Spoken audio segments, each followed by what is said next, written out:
What is freedom of speech? It's the freedom to speak. It's political correctness. It's simply manipulating the target population to silence itself. Migrants crossing the Med, likened them to cockroaches. I said that and I stand by it. Well, is there something wrong with generating money? It's like, it depends on what you're going to do with the money. Spend it all on hookers and cocaine? How dare you!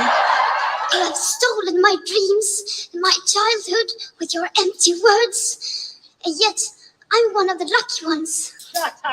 Many media outlets, many platforms don't really want to give me an opportunity to speak, just want to write slanderous articles about me without interviewing me in the first place. So I take every opportunity that I can get to speak. Puts me in a box. It reduces me. I do not have any hate for Greta. It is not true that most scientists agree that climate change is being man-made. All night.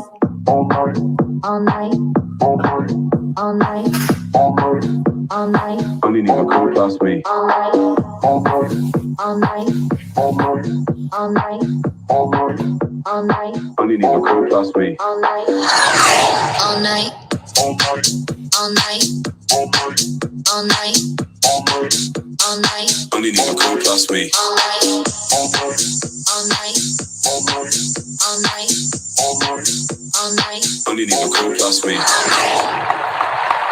Good evening, ladies and gentlemen. Welcome to another edition of the SCO podcast. I am Manny Cinder. It is Wednesday, the 6th of July, 2022. And with me, wearing a rather flash American football shirt by the looks of it, is Banksy Style. How's it going, Banksy? Hello, hello, hello. Yes, it's going well. Hello, my darlings. Yeah, this is actually from Los Angeles. Many years ago, this was bought, and when I bought it, this was very big for me. This was like a massive thing. Now it's still big. It's still big, but there was a time where I actually squeezed into this, and it was just tight. It was amazing. So yeah, I've gone from fat to thin, thin to fat to thin with this top. We've gone a long way, me and this top. So how's it going, Manny? How's life? I am drinking some Hendrick's gin and tonic. I'd just like you to know, with a rather fetching cucumber, which is can't be seen because it's green. The green cucumber is see-through. Well, I'm going to join you with my crystal glass. Oh, nice, nice. What are you drinking? Drinking a rather manly pink gin. Oh, nice. A true alpha's choice. So here's a question for you. So when you do cheers, do you look the other man in the eye? I try to, but it all depends on which eye. Is it the eyes at the top? Or Not the one that stinks. the Cyclops or the two eyes at the top? This is degenerate. This is degenerated rather quickly. This show. All right. So let's just tell everybody what's happening today. Right, we're going to be discussing three things, and then we're going to open up the panel, and then we're going to let mayhem loose. Commence. Having said that, there's a much bigger show planned next week. We're going to be discussing, this is next week, we're going to be discussing the Nazification of the right wing. But today is another day, and today we're going to be discussing three things. We're going to go over gay pride. Banksy, you were missed at the gay pride. Yeah, unfortunately, I was predisposed and I couldn't. What were you doing? What were you doing? Because I just heard that Banksy is not around on Saturday, and I was like, "What?"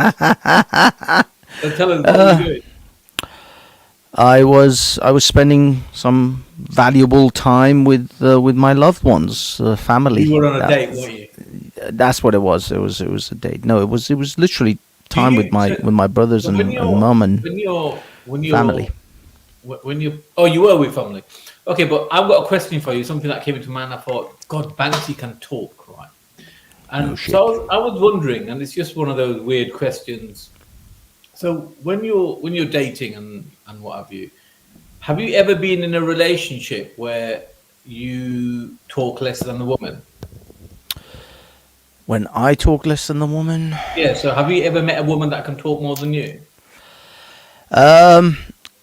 What I found was women are like sprinters when it comes to conversation. They talk fast and they run out of steam a lot faster than I do. I'm in the long haul, so by the time they've basically shot their load, I'm still going. So I've got longevity while they have a lot to say in a smaller amount of time. Although to most men that sounds like whinging and they're just like in their ear all day. But actually for me it was like, you're a part-timer at this. Let me show you how it's done.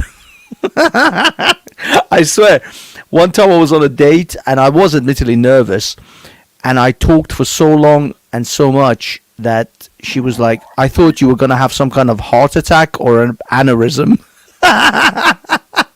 I honestly didn't know if you were ever going to take a breath in the next hour. You talk more than the women. I talked more than that woman, that's for sure. Although she was lovely, and we had a nice relationship afterwards. So she wasn't like this was the first date, and I was a bit nervous, and I just went into like insane shit that I was looking into, which was quantum physics and M theory and stuff at the time, and I just went into it. I just dove right in, and she was just like, was that the what? Sweet pillow talk that you're? That's what it was, man. That's the one that gets him in the sack. If you ever want to get a lady in the bed quick on the first night, gentlemen, quantum theory, M theory is where it's at. Basically, you talk them into a coma. It's kind of like the roofie of conversation.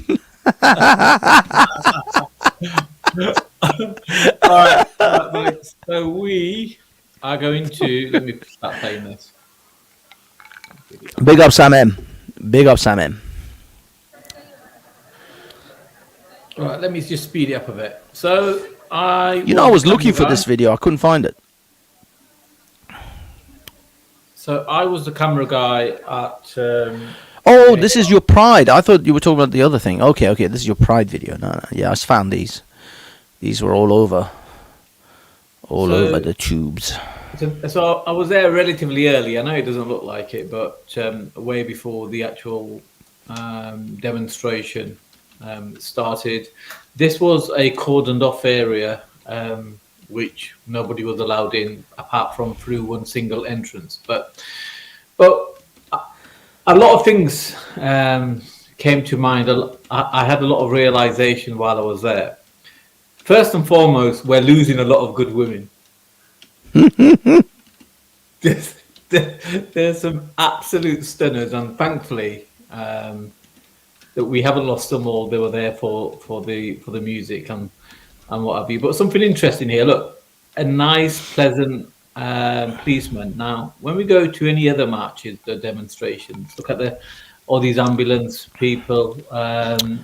You'll see firemen in a short while, and basically all these public servants. And it occurred to me, like, why do we never see these type of things when we go to any other type of demonstration? But why are they basically pumping taxpayers' money that we pay tax for into for example, the St. John's ambulance, the fire service, and all these other public servants to pay, because it costs to have a tent here and what have you, and you'll even see during the demonstration that the ambulance and the fire truck was kitted out to resemble or certainly promote gay pride. We've never see that in any other type of demonstration. But before we get into that, I just want to say that I've never been to gay pride before, and I only ever skirted around it, so I had to drive around the gay pride area in previous years, and what I used to see was usually men dressed in, shall we say, inappropriate clothing. So obviously when you see other things on TV, on the media and social media, of gay men and gay women, acting inappropriately. That's what I had always seen as well. But anyway, going here, last week, it wasn't the case. I would say at least half of people, certainly to me, I didn't consider were gay and were just there, for the carnival experience, and everyone was very happy, very joyful.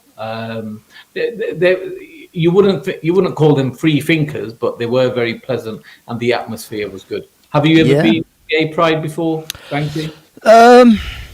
I think last year or year before. No, I think it was year before. No, sorry, this was pandemic time. No, this was way before the pandemic. It was like 2018, 2019, I guess now. Christ.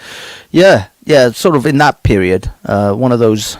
I mean, it was all right. It was, I'll be honest, it's not really it doesn't really do anything for me. It's not my scene. I prefer like Notting Hill Carnival and things like that. So I'm just not really into watching men in assless chaps dry hump each other on on a float. It's not been a major thing for me. But yeah, I think it was 2018, 2019. I think I was one of those ones. But that was ages ago. Sure. So I'm just going to skip it forward as we're talking about this. So like I said, you will see that soon I take up position. It was a very good position in terms of cameras, and when the whole thing started, what I realised was it's politicised to such a level. All the organisations, for example, that were telling us to take the vaccinations, telling us to open up our homes and our borders for immigrants, and all the organisations and what have you that played along with all the typical mainstream political garbage, had a prominent role in the demonstration. For example, like I said, I've already mentioned the public servants such as the ambulance service and the police, but even Microsoft and Virgin and all these things. And I was taken in, and I want to thank everybody that made me laugh in the chat, because it was very entertaining to read some of the things. Not all of them, but some of them. But what I realised, Banksy, was now take just imagine you're gay, right? Gay is, now this is not what I've realised. I'm just laying out a scenario here. So obviously, if you're gay, it's not like a choosing, right? It's not like you've taken drugs or you've done anything sinister or something that was an option. It's something that is, like, for example, the color of your skin, the features of your face, etc. Now just imagine if you are gay and then you're being told by a religious person that it's satanic and what have you. That's going to be putting you in a position where you're going to be very anti-religion, right? So it dawned on me that what the political establishment are doing is they're very perfectly playing two sides off each other, whereas these people here are open to the fact that someone's gay and accepting that it's natural and so be it, where the other side are very much not accepting it and don't want to recognize that it's natural. And as a consequence of the clash in thought process, in ideology, and the only winner of that clash, a divide and rule strategy, is the establishment. Because these people, I can tell you right now, they're known there with malice whatsoever. What did I say? They're a little bit brainwashed. I would say completely brainwashed in many respects. But they're not bad people. Whereas because I hang around more with conservatives and I understand their protocol. But this kind of made me realise that we're being played off each other. What do you reckon? I don't understand. How do you mean we've been played off? I mean, like, wasn't this just like a carnival environment, just an atmosphere for people to just hang out? I mean, are you saying this was a very highly politically infused event? Like I said, that the type of mindset that would follow the liberal extreme left wing protocols and opinions, or certainly the mainstream left wing That's what the type of person this appealed to that was there, the organizations that were there. It was all it was the same. But let me just pause you right there. This video you're playing right now, just pause that. I mean, look at this commercialization. What is this? Tesco bursting with pride. This is like the commercialization of Glastonbury to me. This is ridiculous. All these corporations just shoving their logos in your face and co-opting effectively this movement. I mean, this is what I hate about this more than anything. Is I don't think this is the LGBT community. And by the way, I don't care about the Qs and the rest. It's just LGBT as far as I'm concerned. That's the original. That's the one I know. That's the one I'm sticking with. And the LGBT community, I don't think gives two shits about Tesco bursting with pride. This to me is just such shameful commercialization of this event, with all these people walking around with their Tesco flags. Why are they walking around with a Tesco flag? Why not the rainbow flag? And now, of course, you've got the Ukrainian. So we've got the Ukrainians, and you'll see as we go through it that it's all the same political protocol, or it's so politicized that perhaps the footage doesn't really give that opinion justice. But all the organizations are the same ones that we saw that were pushing for lockdown, that were pushing for vaccines, that were pushing for all the shenanigans that we've seen over the last 2 years. I mean, I don't know what the purpose of these ladies there was. They weren't obviously Ukrainian. They're standing the Ukrainians. Did you see that? Yeah, we stand for. If you stand for freedom, you stand for Ukraine. Yeah, obviously. I mean, that's the message. Just look at what they're saying. So if you stand for freedom, this so-called tyrannical democracy, you have to stand for Ukraine. Well, this is what I mean. I mean, I'll be honest. Simon in the chat, he says, "I'm not seeing much naked leather kink." In all honesty, I would prefer the leather kink to this flagrant virtue signaling. This is what I mean. That's why I despise this crap. This is politicized. Look at Coca-Cola. Holy freaking God! I was literally. Can you see my point, Banksy? Yes, absolutely. Look at this. Coca-Cola right after the Ukrainian flag, guys. I mean, this isn't about pride. This isn't about gay people. It barely features gay people. This is just an advert. This is just a branding. This is just a PR campaign for these massive corporations. This is what I think is disgusting. Anyone who took part in promoting the Tesco and the Coca-Cola floats, you can kiss my ass. Gay people, awesome. Be gay. Do your thing. But this is Glastonbury to me. This is what's it called? What's the other one as well? There was another one that's held, I think, in America. Another one of these Glastonbury type events. What's the other one called? There's Glastonbury. Then there's another one as well, but I forgot. Who's this? What company is this? I don't know actually. I don't know this one. It's Pride. Oh my God! Friggin' Microsoft. Oh, this is what I mean. I mean, what I'm saying, did gay people really ask for this? Did the LGBT community ask for this bollocks? But this is what I'm saying. The same companies, the same organizations that are pushing, that push for vaccines, push for lockdown. Globalism. All open borders, immigration is all the same. This is what I'm saying. It's so politicized.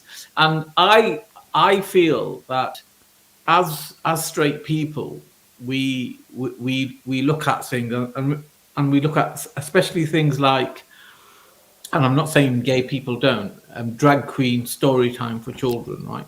So, but at the same time, the gay people are being shown that those that oppose drag queen story time or are not comfortable being around gay people are bad people. So it's actually they're clashing. Where the truth of the matter is that most people, nearly every single person, are happy for anybody else to go about their own business, right? The fact is that we're being made to clash by our children being taught this ridiculous education, about whatever which we don't want our children to do, and things like this are being thrown into our faces. So it's an actual forced reaction, and what happens is the tyrannical masters and the media and what have you, they get to go away and say, look, that person or that group is not open, they're not caring, they're evil, they're doing a hate crime, it's abusive,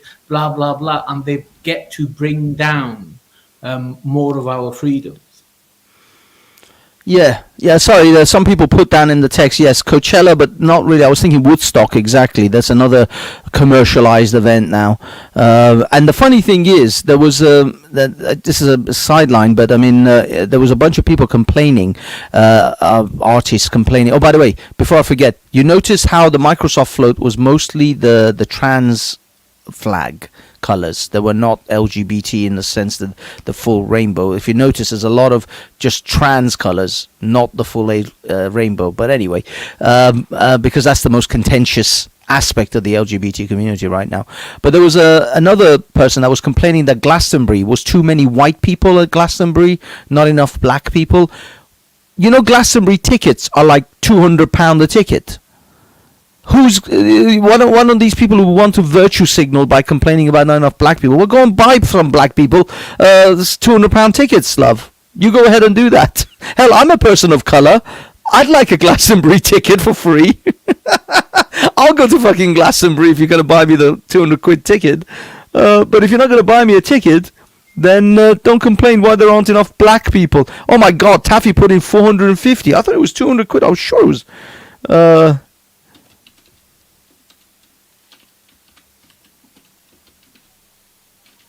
Glastonbury ticket prices. Sorry, yeah, go ahead, Manny. Keep going. So, any thoughts on that before we move on to the next subject?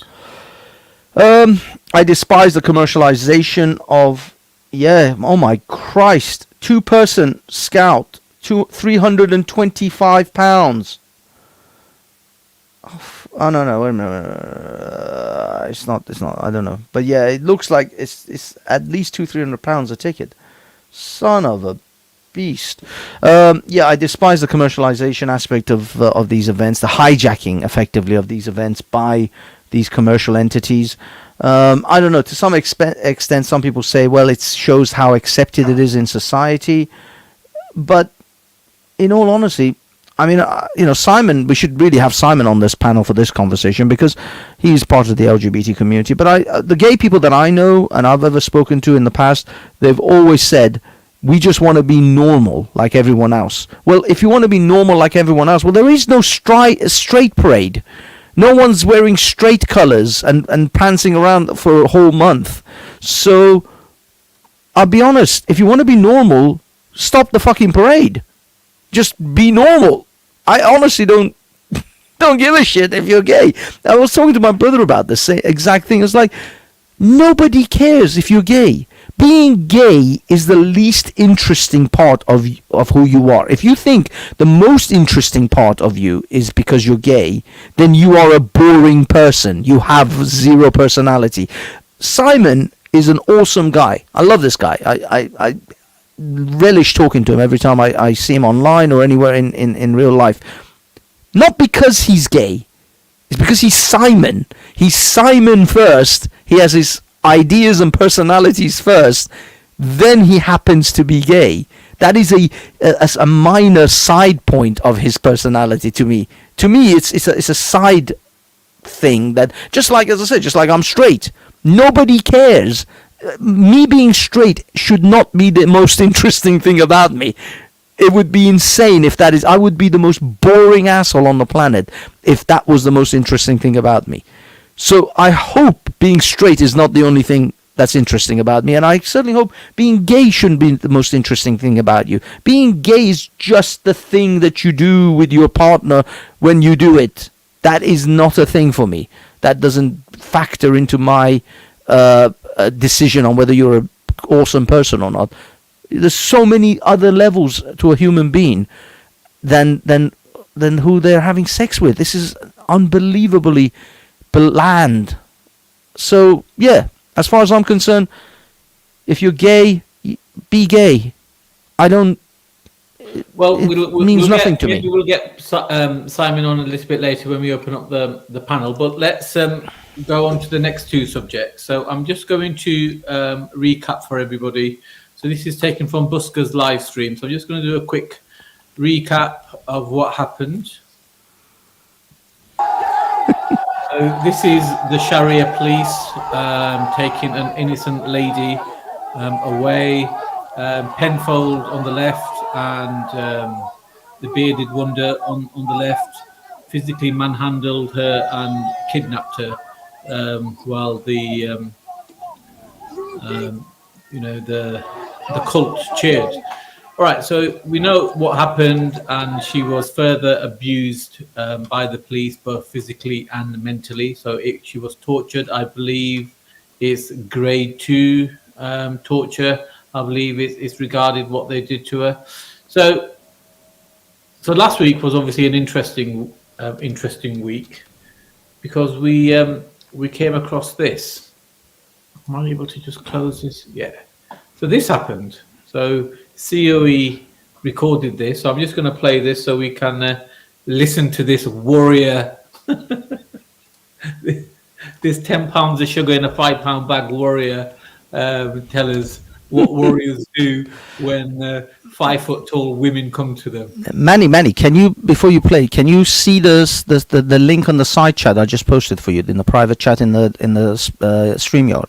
I can now, yes. Yeah. Grab that link and play this afterwards as well, please. I'm not your bitch. You don't tell me what to play. Okay, no Play problem. for fuck's sake.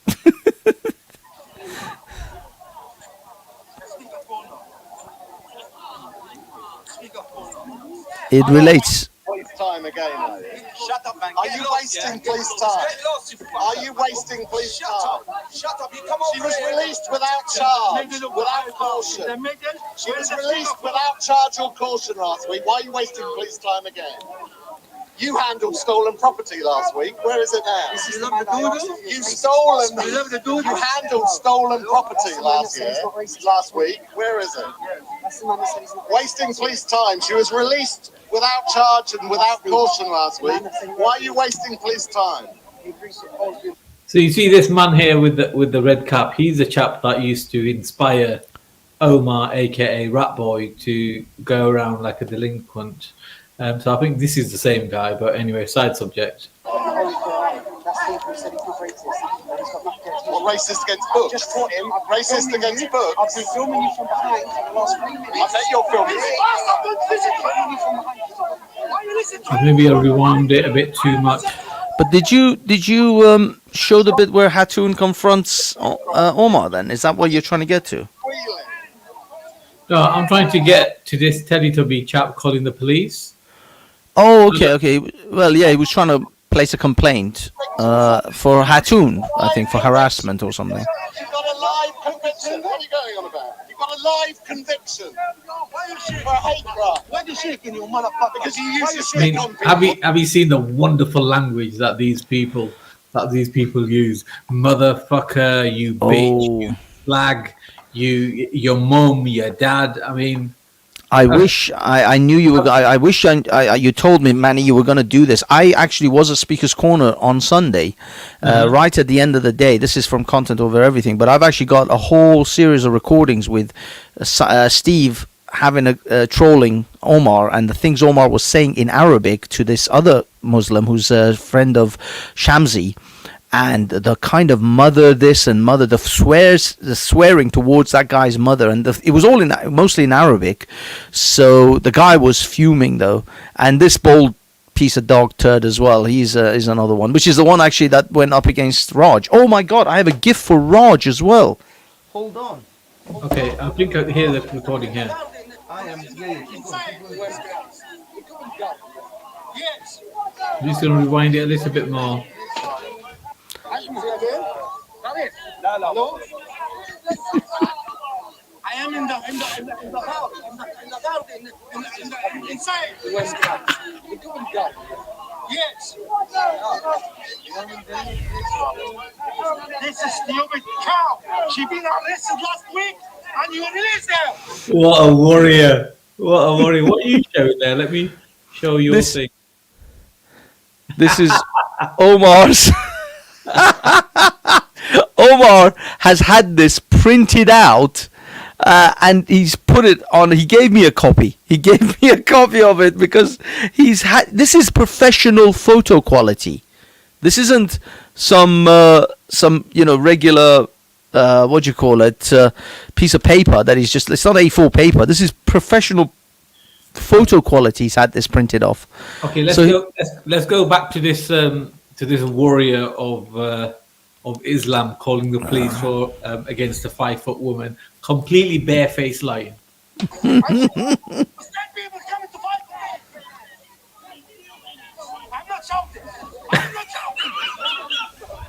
I'm not shouting.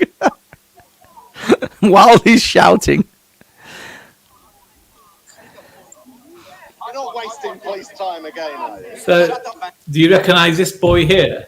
This Yeah. That's the He one. was the man that confronted Tommy Robinson outside court, and then agreed something about sleeping with. I can't remember exactly what it was. Yeah, having sex with a 9-year-old. He said he would marry not sex, but he would marry a 9-year-old. Yeah. She was released without charge, without caution.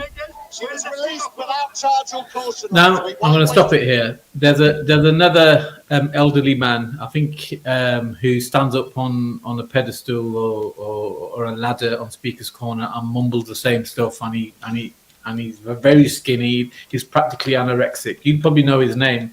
I try to give him a wide berth, to be honest, if I ever go. Do you know who I mean? No, not really. Anyway, so if anybody in the chat knows who I'm talking about, is a tall, slim, elderly Muslim gentleman that goes to Speaker's Corner, and he's one of the early arrivals, and he stands there, Is it Uncle Osman?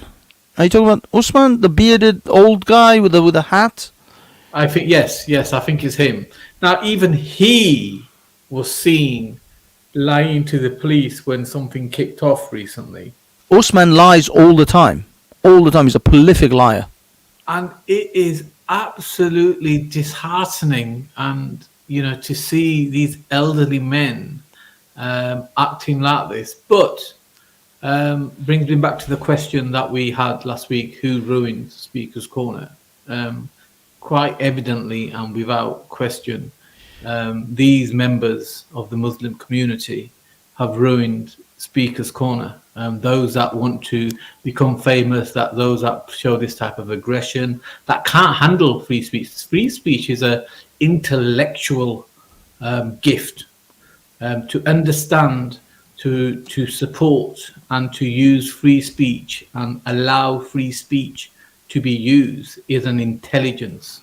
It's a power of intellectual integrity, and those who don't have it can't handle it because they need their power to be drawn from things of a lower vibration. And as a consequence, those members of the Muslim community that are attending Speaker's Corner for these reasons, you're destroying it. Just stay away, stay at home, go to the mosque, go see your friends, go see your family, stay on the other side of that fence, have a picnic, go have a tipple, whatever. Just don't ruin it for the rest of us. That's all I have to say about that. Yeah, and actually, if you play the next clip that I sent you, that would kind of highlight the sort of police things that the policing that we're dealing with. Admittedly, that sort of shows a thing. No, let me share my screen for you, Banks. 1 minute. Is this the one? Yeah.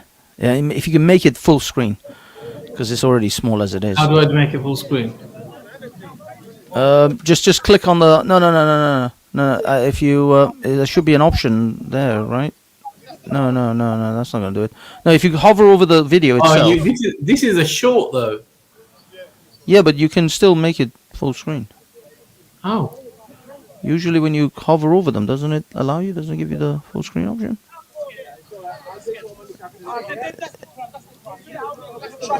Never mind. But I don't know if you notice, that is Hatun's Quran. Right. Oh yeah, you're right. YouTube Okay, well, let's doesn't not. allow.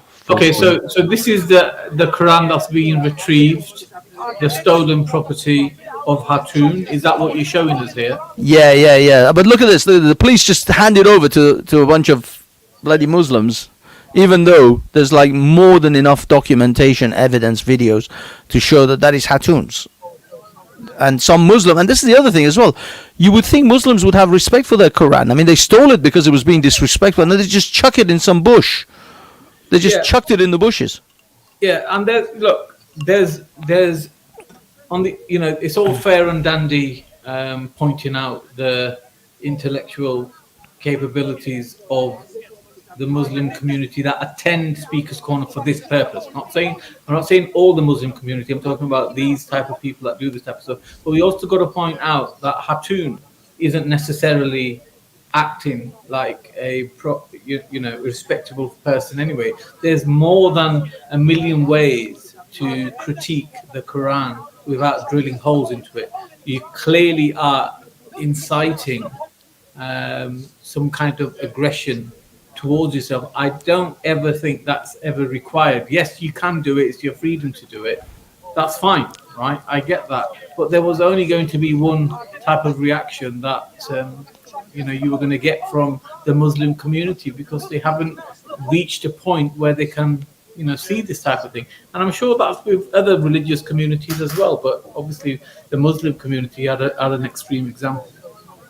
Yeah, I mean, but you, Banksy, you're the type of person that thinks free speech is not worth having unless you can do whatever you want with it, right?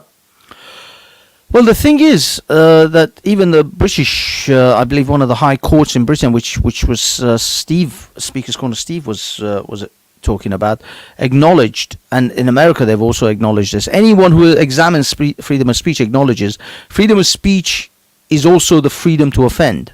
It isn't the freedom not to be offended. You don't have the right not to be offended.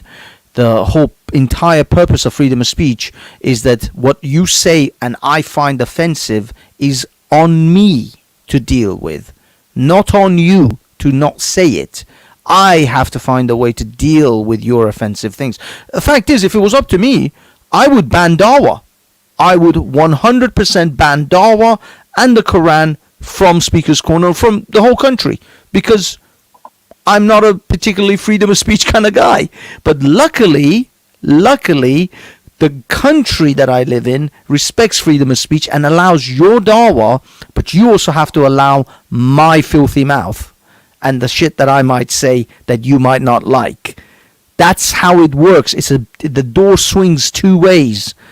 It's not just yours. This is the problem with these Muslims. They're like, well, and the funny thing was, when Raj was on Jordan M's panel, this Abbas guy was talking about, well, you know how in Germany they started making pictures of Jews and how they were evil, and that encouraged them. Yes, that's to do with people. If people draw cartoons of Muslims being evil and disgusting and we shouldn't go anywhere near them, then I would say, yeah, that's propaganda towards hating on Muslims. But nobody's drawing pictures of Muslims. We're criticizing Muhammad.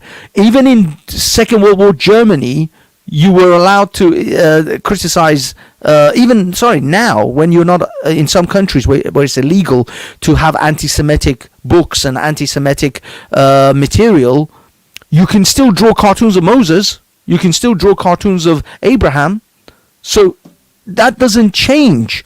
Abraham and Moses are not banned from being depicted in cartoons or talked about or belittled. You guys want blasphemy laws. You don't want control of hate speech. You want blasphemy laws. You want to interpret the blasphemous words of people who don't believe in your God and your Muhammad to be hate speech. That's what you're trying to conflate it with. But that is not how it works. Nobody's talking about hating on Muslims, but we will talk about your Muhammad, and we will talk about your Allah and all your precious, Abu Bakr, Uthman, Omar,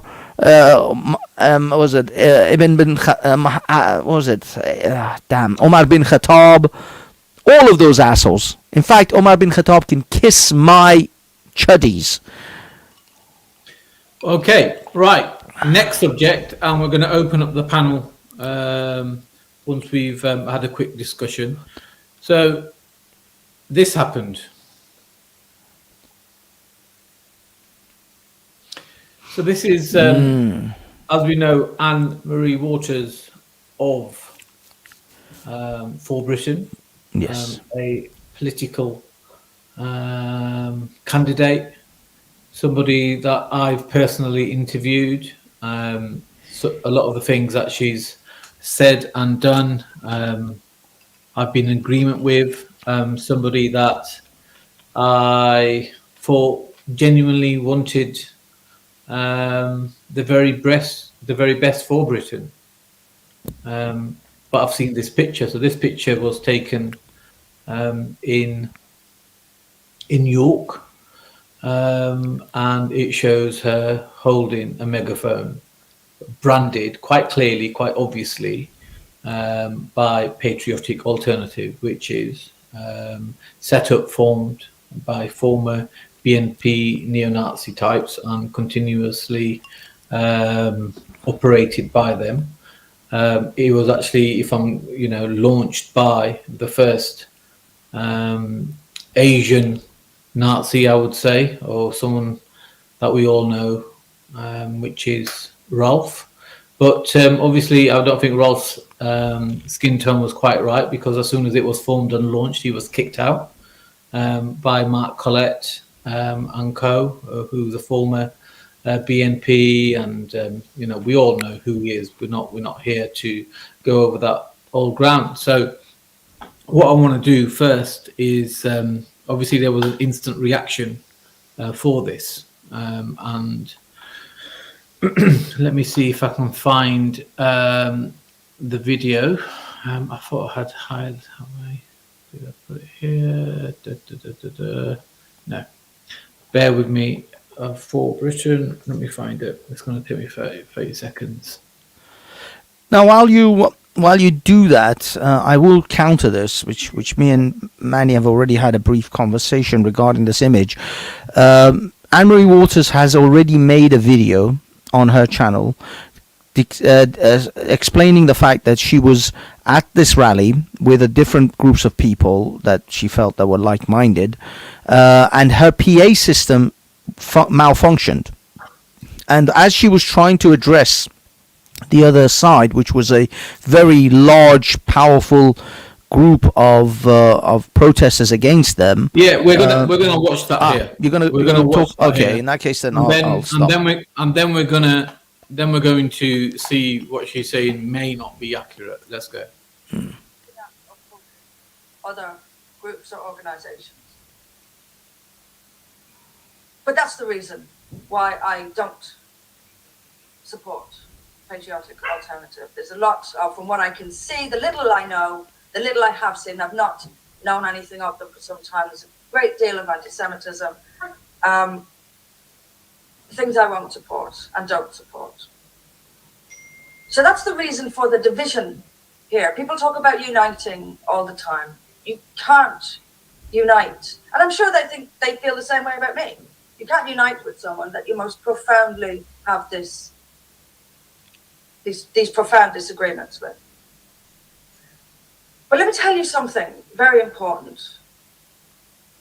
Patriotic Alternative doesn't have power. What was facing us on Saturday, and I mean face to face, they do have power. They have all the political parties in their pockets. They have the press, they have the police, they have the entire establishment. That's power.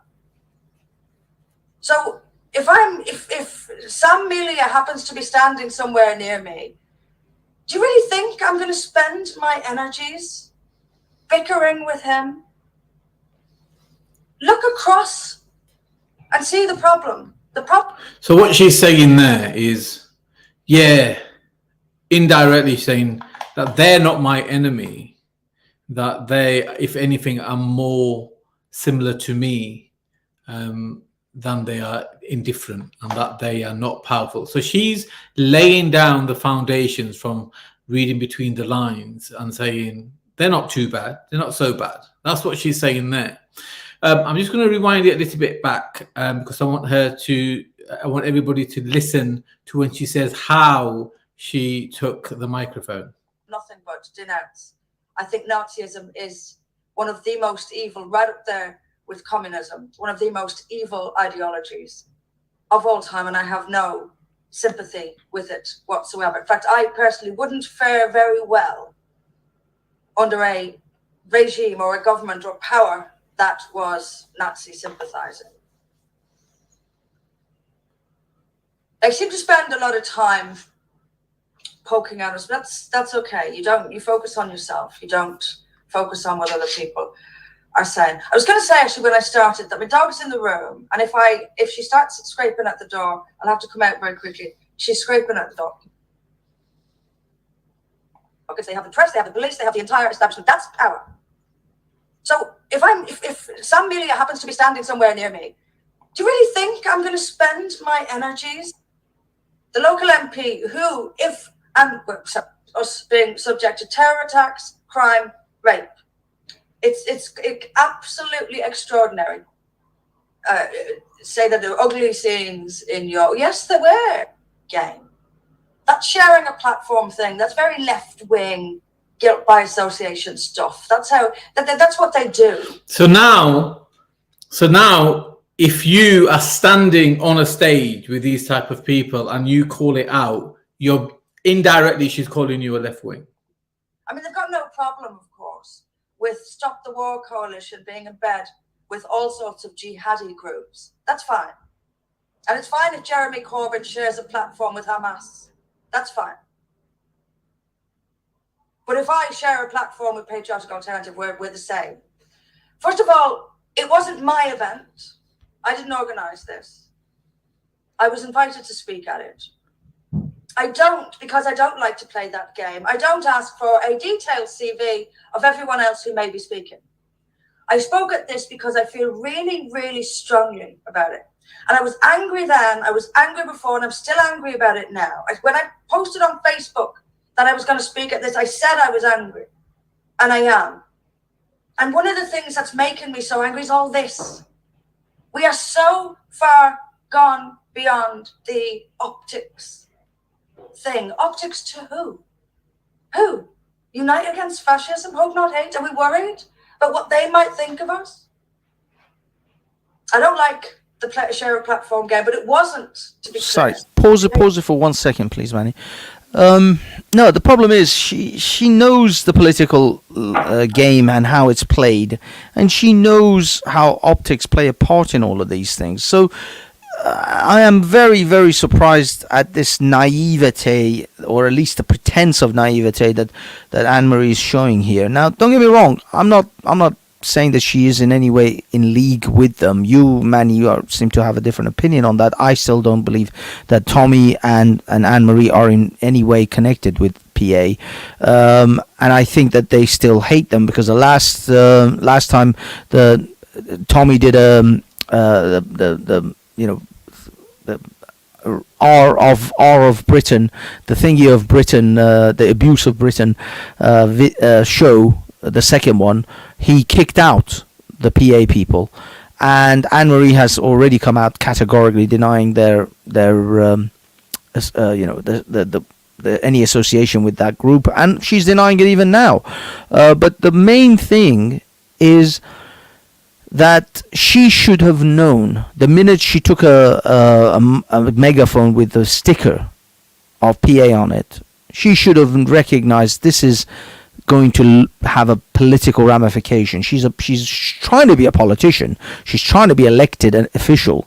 She knows how politics is played, and no one cares whether you want to deny this guilt by association stuff. The fact is, you're standing there. There's a picture of you holding a megaphone with a PA sticker. At the very minimum, you should have said, "No, I won't take this with the PA sticker on it." It gets worse than that.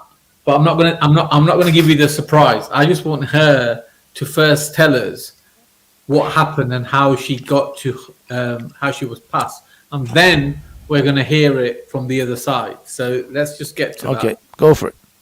Event. It wasn't my event. I was asked to speak, so I did. because I feel really strongly about these. Okay, so you're critiquing those politicians that stood by terrorist types and what have you, but now you're saying, well, I just went to an event. So if the likes of Sadiq Khan represented terrorists legally, or if other Labour leaders were on the same platform as terrorist groups, and you're judging them, surely you should be judging yourself from the same basis. Issue.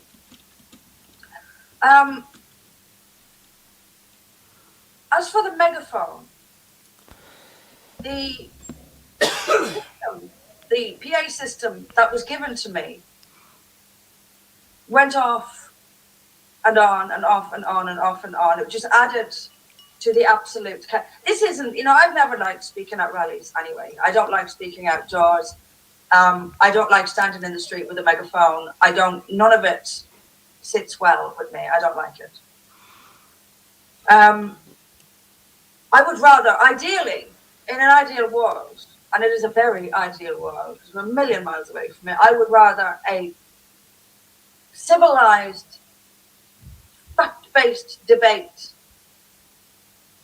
in front of as wide an audience as possible about the most important issues that we face. That's what I want.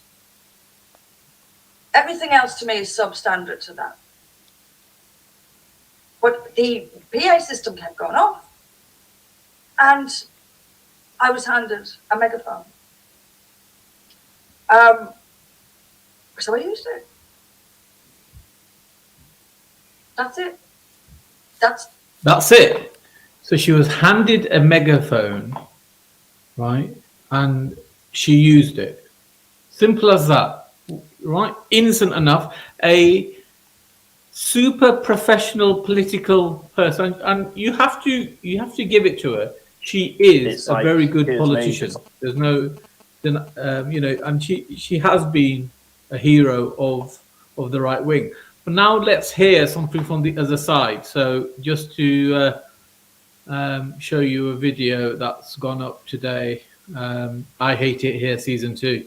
It's like it's me just like handing the death knell to poor Britain. So those of you in the chat that don't know this is Patriotic Alternative. I believe 2 of the top 3 leading members, Patriotic Alternative, the far right Nazi organization. This is a lady from Yorkshire, Laura Towler, her husband, and I believe the organization is headed by former BNP member Mark Collett. And this is also the organization that the person that's been labeled as Nazi Ralph launched at Speaker's Corner, and of course he was let go immediately. So let's see from their side of things who he is. And I think Banksy is going to be surprised to learn about this man's interaction with Anne-Marie. Yeah. Britain's being like, go on and bury yourself. And I think she did recognise me because I met her in the pub earlier because there was a meeting. Did you hear that? I met her in the pub earlier. So he had met Anne-Marie in the pub before. So this case of I just handed her a megaphone, but it gets worse. But listen to what he's saying though. He's saying I handed her the death nail for Britain because he knew that the minute people connect for Britain to Anne-Marie's party, that's it. Anne-Marie's done. Correct, but I'm saying that there's a strong possibility Anne-Marie knew what she was doing because they have worked together in the past. No, I don't think they didn't work together. He met her in the pub before this event. He's going to tell you in the video now. Okay.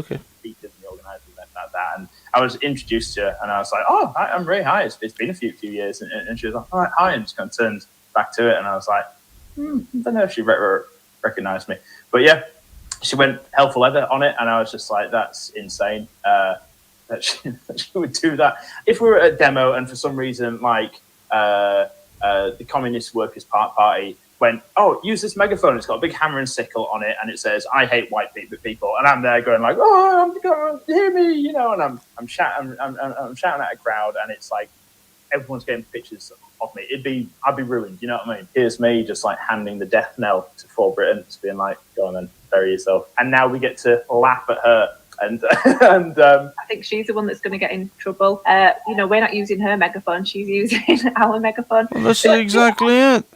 Situation for her because she wasn't being heard, so she had a choice. Either she says, "No, let's just call it a day," and she steps down, or she picks up the megaphone.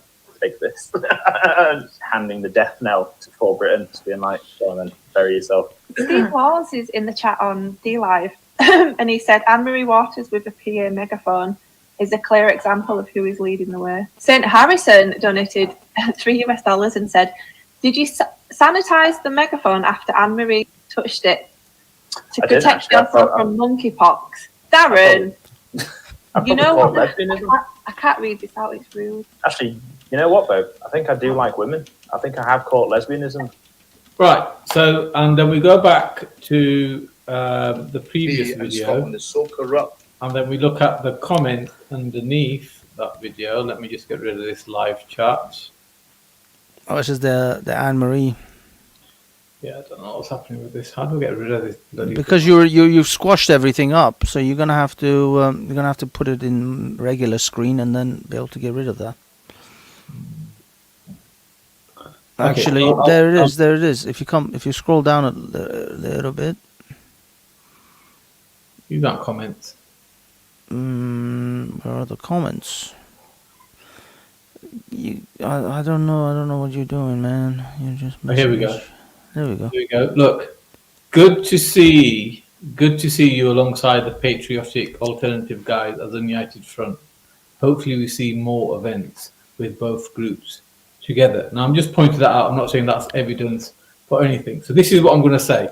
No, but that's exactly the impression that everybody's, the larger public are going to take. Let me lay everything on the ground and where I am. I'm going to open up the panel as well, if that's okay with you, Banksy. But really, I want to do a big show about this next week, more than today. So this is what I feel is going on. I think there is a background movement taking place, or could be taking place, where it's uniting the right. Unfortunately, it's going beyond the right. So we've seen, as we see,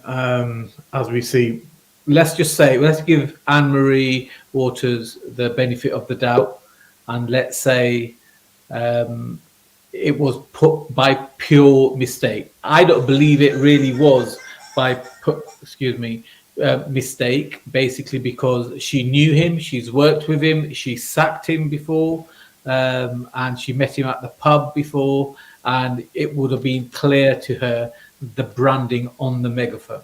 Okay, but then we've also I'm just going to let Simon and Jupiter in, so if they completely trash what I said, at least he can speak. So then we have that. Okay, we have some kind of weird thing that's happened that's never happened before. Then we've also got Tommy Robinson posting post in Telegram in favour of the Britain First chap. For some reason, the names popped out of my head there. The former BNP chap, Paul Golding. He's gone to court with him, and he's making posts with him. And then we have this, how can we say, allegiance forming behind the scenes that, for me, it's just thank you, Athena. It's Paul Golding. So, there seems to be something happening in the background where the so-called right are now merging into one. Maybe therefore actually we do need to merge and come into one, but the problem is that they're merging into the far right by the look of things, because Paul Golding is former BNP, Mark Collett is BNP, patriotic alternative and all these groups, and I'm not saying Tommy Robinson has said this, but I'm just saying that the connections are there. The connections are there, and I find it hard to kind of agree with it. In fact, I don't agree with it. I think something sinister is going on, and unless somebody can make sense of it and otherwise, I think, look, sorry, do you want to the let Jupiter or Simon get in on this, guys? How's it going, fellas? How's it going, everyone? How you doing first? Love you. Could I play you something really quickly? Yeah, go for it. Mainstream me. Just mainstream me.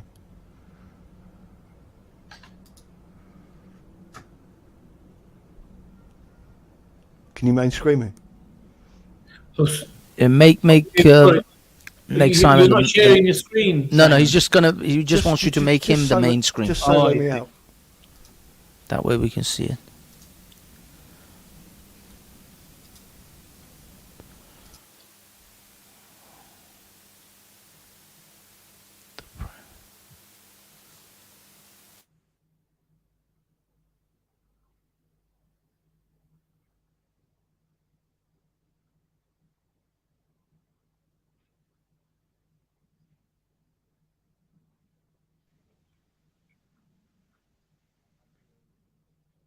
Okay, Simon, the music isn't playing. I hope you know that. But I mean, this is just text, so it's not a major thing. Okay. Yeah, we can't actually hear anything, but we can see it, all the text. It's called democracy. How dare you give? There was something interesting on the previous screen, that people were both sides were invited. More replies. I mean, obviously, there's going to be people in the chat who want Britain to somehow unite with patriotic alternatives. I think this, to me, shows the desperation of patriotic alternative, because in the past they said some egregious things about Anne-Marie Waters and her sexual orientation, because clearly these people are also against homosexuality. So it's kind of telling how desperate they're getting, that they are now willing to join with For Britain and Anne-Marie Waters after all the really horrific things they said about her sexuality, her teeth, and her partner. So this is because, you know, people think, I don't know. Do these people think that nobody has memory? That we all have like some sort of short-term memory loss because we can't remember what the kind of how they attacked Anne-Marie Waters. I remember it. I remember it very clearly. I remember it coming from Patriotic Alternative as well as coming from Ralph and his little gang of goons. So for them to try to somehow unite or try to somehow look like they can unite with Patriotic with For Britain now is weak sauce at best. Go ahead, Jupiter. You're a little bit low. I've turned your microphone up. Oh, okay. Sorry. Yeah, no. So I would agree with what Banks has just said, and we've seen this done with him before. And I would say that there's a lot of the extreme right that are very bitter. They're very bitter that they've been taken apart and they've collapsed. And so now they're trying to infiltrate into Tommy's movement and sort of ruin it, basically. I do think that Anne-Marie Waters should have been wiser. I think that she should have, instead of doubling down, have said, "I apologise. I should have covered it." But then, how could she not know at the time? So I think she's made a very stupid mistake, a big mistake, and I think it's going to be costly, actually. And what do you think about Tommy promoting Paul Golding? Is your opinion about Paul Golding similar to your opinion about the likes of Patriotic Alternative? When you say promoting, in what way do you mean promoting? Well, he posts. I've seen a couple of posts where one post is wishing him good luck at some. I think he's going to court or something. And there's been a few occasions where, on the passing. I mean, I've only seen a few things on Telegram. I don't religiously go to Telegram. I'm hardly on it. To be honest. So I'm not an ethno-nationalist, but I like Banksy and you and others on these channels have spoken to many ethno-nationalists, and there are some things that I would agree with them on. And so if it was something that I politically agreed with, I don't know what post you're referring to. I mean, for example, if I thought somebody was getting carted off for something that they shouldn't, I mean, take Hatun for instance. I'm not a Christian healer. I'm not somebody who's up there pushing Christianity at the furthest end, like she is, like an evangelist or whatever it is she stands for. She is what I would call a crusader Christian. And so for her to, but for her to be taken out of the park the other day, when she was in the right, I would stand by Hatun. That doesn't mean I agree with all her principles. So I don't know. I think people are losing the art of being nuanced, understanding, and I like somebody said, well, Anne-Marie actually, I think it was, who just said, guilt by association. You know, that's a disgusting thing that people keep doing, and it's something. If I sit on a panel with you and have a debate with you two, people won't say I agree with everything you two say. But the minute it's somebody that's hardcore, ethno, extreme, even if it's a black extremist, they will suddenly say that you agree with that extremist. And this is where there's hypocrisy, and it's disgusting. The problem is, Jupiter, this is the thing. You can't, you see, this isn't about whether we can see through the nuance or whether we can explain or recognize that this wasn't something that Anne-Marie's actually in line with. This is about public perception. This is all about public perception. This is why, I mean, I'll be perfectly honest with you. I don't think this will damage Britain First, because Britain First is already dying. This is a DOA party. It's just that this may be the final or last few nails in that particular coffin. I personally think she started putting the nails into the coffin when she actually brought Tommy on board. Now, I'm not an anti-Tommy guy, but Tommy is a poison chalice. Anyone brings Tommy on, politically they're committing suicide. Look at what happened to UKIP, and people should have learned from that.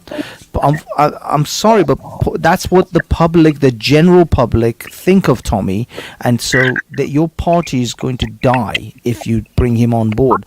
And I think Tommy is best standing alone as an activist and journalist. Exactly. As a result of this, there are people from For Britain promoting Patriotic Alternative on Twitter. It looks like shit. It really does. There's a huge lobby to unite the right. It's literally putting people in danger. Anyone saying, oh, I might agree with some of their policies, really doesn't matter at this point when there's people from National Action in court going through trials. You've got Sam Melia, all his devices seized. He's on a tag. The entire fucking organisation is infiltrated with both media and police. But the PA organisation? Yes. It's been in the Times, it's been in Dispatches. Just the mere suggestion of teaming up with those people is utter fucking lunacy. Kenny Baker advised everyone... hold on. Kenny Baker advised everyone to make encrypted hard drives and to put like a Red Watch 2 hit list of companies and individuals onto that hard drive. They bundled someone in the back of a car and made it a kidnap. That is not a political organisation. The mental health fitness officer is currently in a Spanish prison awaiting export to fucking England. And people are advising people to unite with that party. Really? Who? So I never said anything about uniting with PA.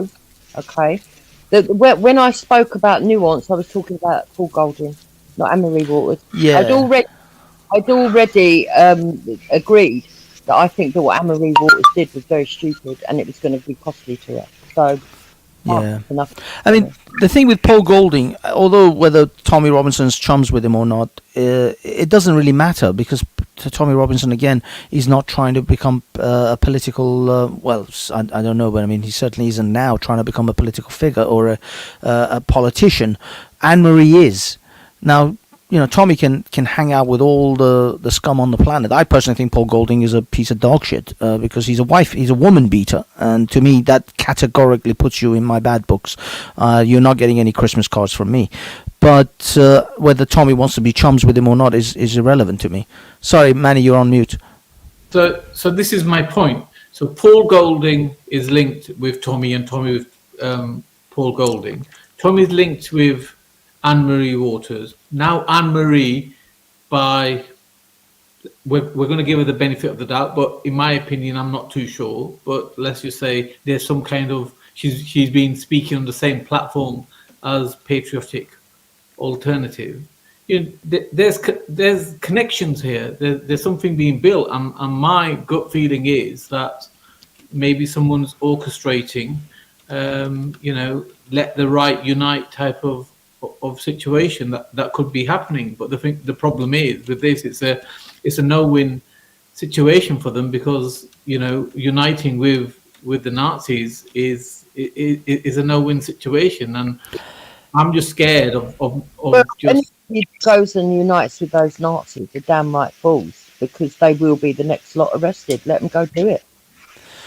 Well, my only fear, sorry, Banks, just one more thing. My only fear with the things that I'm hearing, and it's not just about this uniting with the Nazis, a few other things about certain people and some of the evidence that's been given to me. My fear is that all the hard work that's been done and shown to people when it comes to things like grooming gangs and crimes of that nature, it's just going to get flushed down the toilet, and that's my biggest fear, because there could be an environment created where girls or individuals and families will be so scared to come forward, and you've got to remember that how are they going to get their information and the deeds that are done against them out to the people if they don't have confidence that people are behind them.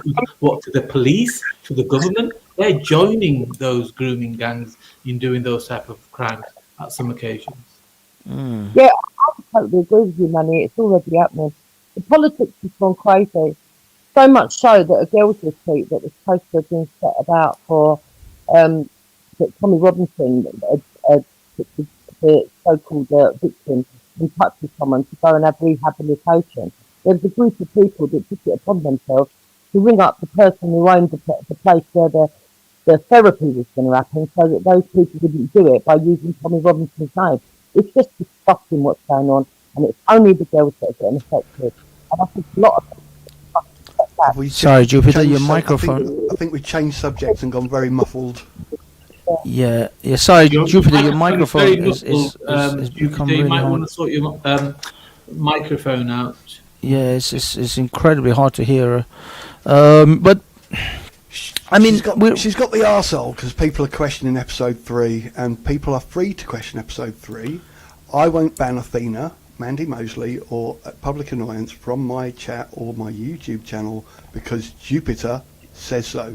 And I don't care if you trust me, because Jupiter's trust is the last thing on the planet that matters to me. Shall I just make that clear?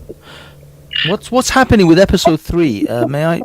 Oh, sorry. Personally, if you like, Simon, that is not at all what I've got the arsehole about. I've got the arsehole because actions that people did actually impacted them. People also. And your friend, Moon, made an honest mistake, didn't she? But you came online and said that I deliberately lied to you. And you will have egg on your face, my dear, and that's all I'm saying. My face. I don't like you. I don't trust you for what you did. I don't care if you trust me. I don't care if you like me. The truth will happen. The truth will come out, and you will have egg on your face. What egg come out? What egg come out? And I've got egg on my face. What are you on about? Why are you making it about me, egg Simon? on your face. Big Have I? disgrace. Kicking We your got some. I don't know what's going on here. I'm not privy to this conversation, so I don't even know what's exactly going down. Is this like? I guess there must be some things behind the scenes to do with the episode 3. Simon, can anyone clear this up? I'm completely lost. Well, Simon can give his version, and then I'll give you mine. Can you hear me? Hello. Yeah, hello, Wendy. Turn your microphone up, Wendy, because we know you don't like being ignored. So your volume is on full blast. Can I give you a quick recap? Cheeky sod, Manny. Everyone's had public annoyance on their stream. I had him on once, along with Mandy and Athena. All right, in episode 3. Yeah, because I had a laid out. So you had this woman who was a supposed victim. Because I had a laid out structure. No, I don't know. But anyway, she wanted to become a therapist. So they found a lodge for her to go to, and what happened was, what's he called, Jupes? What's that guy? Public Annoyance. You know Public Annoyance, who you've had on here? Yeah. He rang up the lodge and it wasn't him. Told them that it was something to do with Tommy Robinson. The lodge then cancelled the week she had booked at this lodge to help to try and help other victims. So yeah, I'd say that's a bit of a negative, but it's an Airbnb. I don't think they needed to do that, really. I don't think they needed to do it, but it was a lie. And as for Paul Golding and Tommy Robinson, they've always been friends, yeah? I mean, they used to go to trips to Russia together. Tommy Robinson told lies on episode 3. Is Paul and Tommy friend? They've always been friends. But episode 3 hasn't been aired yet. Yes, it has. Has it been? On Getter, yeah. See, okay. The big problem comes from when he said, I'll check with the owner, and then he greeted Sarah Rushton at the driveway, and they said, that's the fire pit. They go out to Russia together, to tell the Russians how bad Britain is. Am I on mute or something? Yeah. No, we can hear you, Simon. Sorry, guys. Try to give each other a little bit of space. So I can't hear Simon at all. Sorry. Oh, you can't hear him at all? No. Oh, that's probably why you keep talking while he's talking. I'll go on mute. I'll go on mute. Okay. No, it's okay. Wendy, drop out and drop back in. Hopefully that will fix the issue. Just pop out and pop back in and see if we can get that fixed. Typical woman can't hear a man. Boom. Oh dear, you're in one of those moods, Manny. I'll let Wendy deal with that, Manny. I'm not even touching that. But yes, Simon, can someone please explain to me what the hell's been happening? Because I feel like I'm so out of touch with all of this. Could you just give me a synopsis so I can catch up? So Tommy said, I'll get in touch with the owner, and it cut to Sarah Rushton greeting the two at the lodge, saying, this is our fire pit, and this is and making it look like their place. And it wasn't. It's an Airbnb that hadn't been booked in anyone's name at all. The owners are completely fucking horrified. No matter who contacted them, they're horrified that their business has been brought into jeopardy by Tommy Robinson. It's a great big sack of lies. Mike Stott has moved from veteran common law to veteran to victims of sexual abuse. They've got more companies than you can shake a fucking stick at. It's very complicated to explain in right, so I'll give you a run. Yeah, I bet you will. Okay. The nuance. Okay. No, it's okay, Simon. Let now Jupiter give her side of the story. The victim by the name of Sarah, who came out in episode 3. She claims that she was, and I believe her, she claims that she got pregnant at 14. She claims that she was groomed, okay?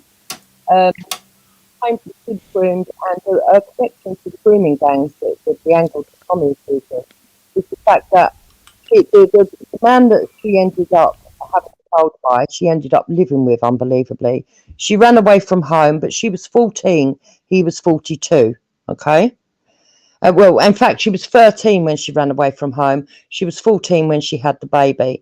She didn't realise till she got older that she was obviously evidently groomed, but from an outside perspective, it's quite clear, in my opinion.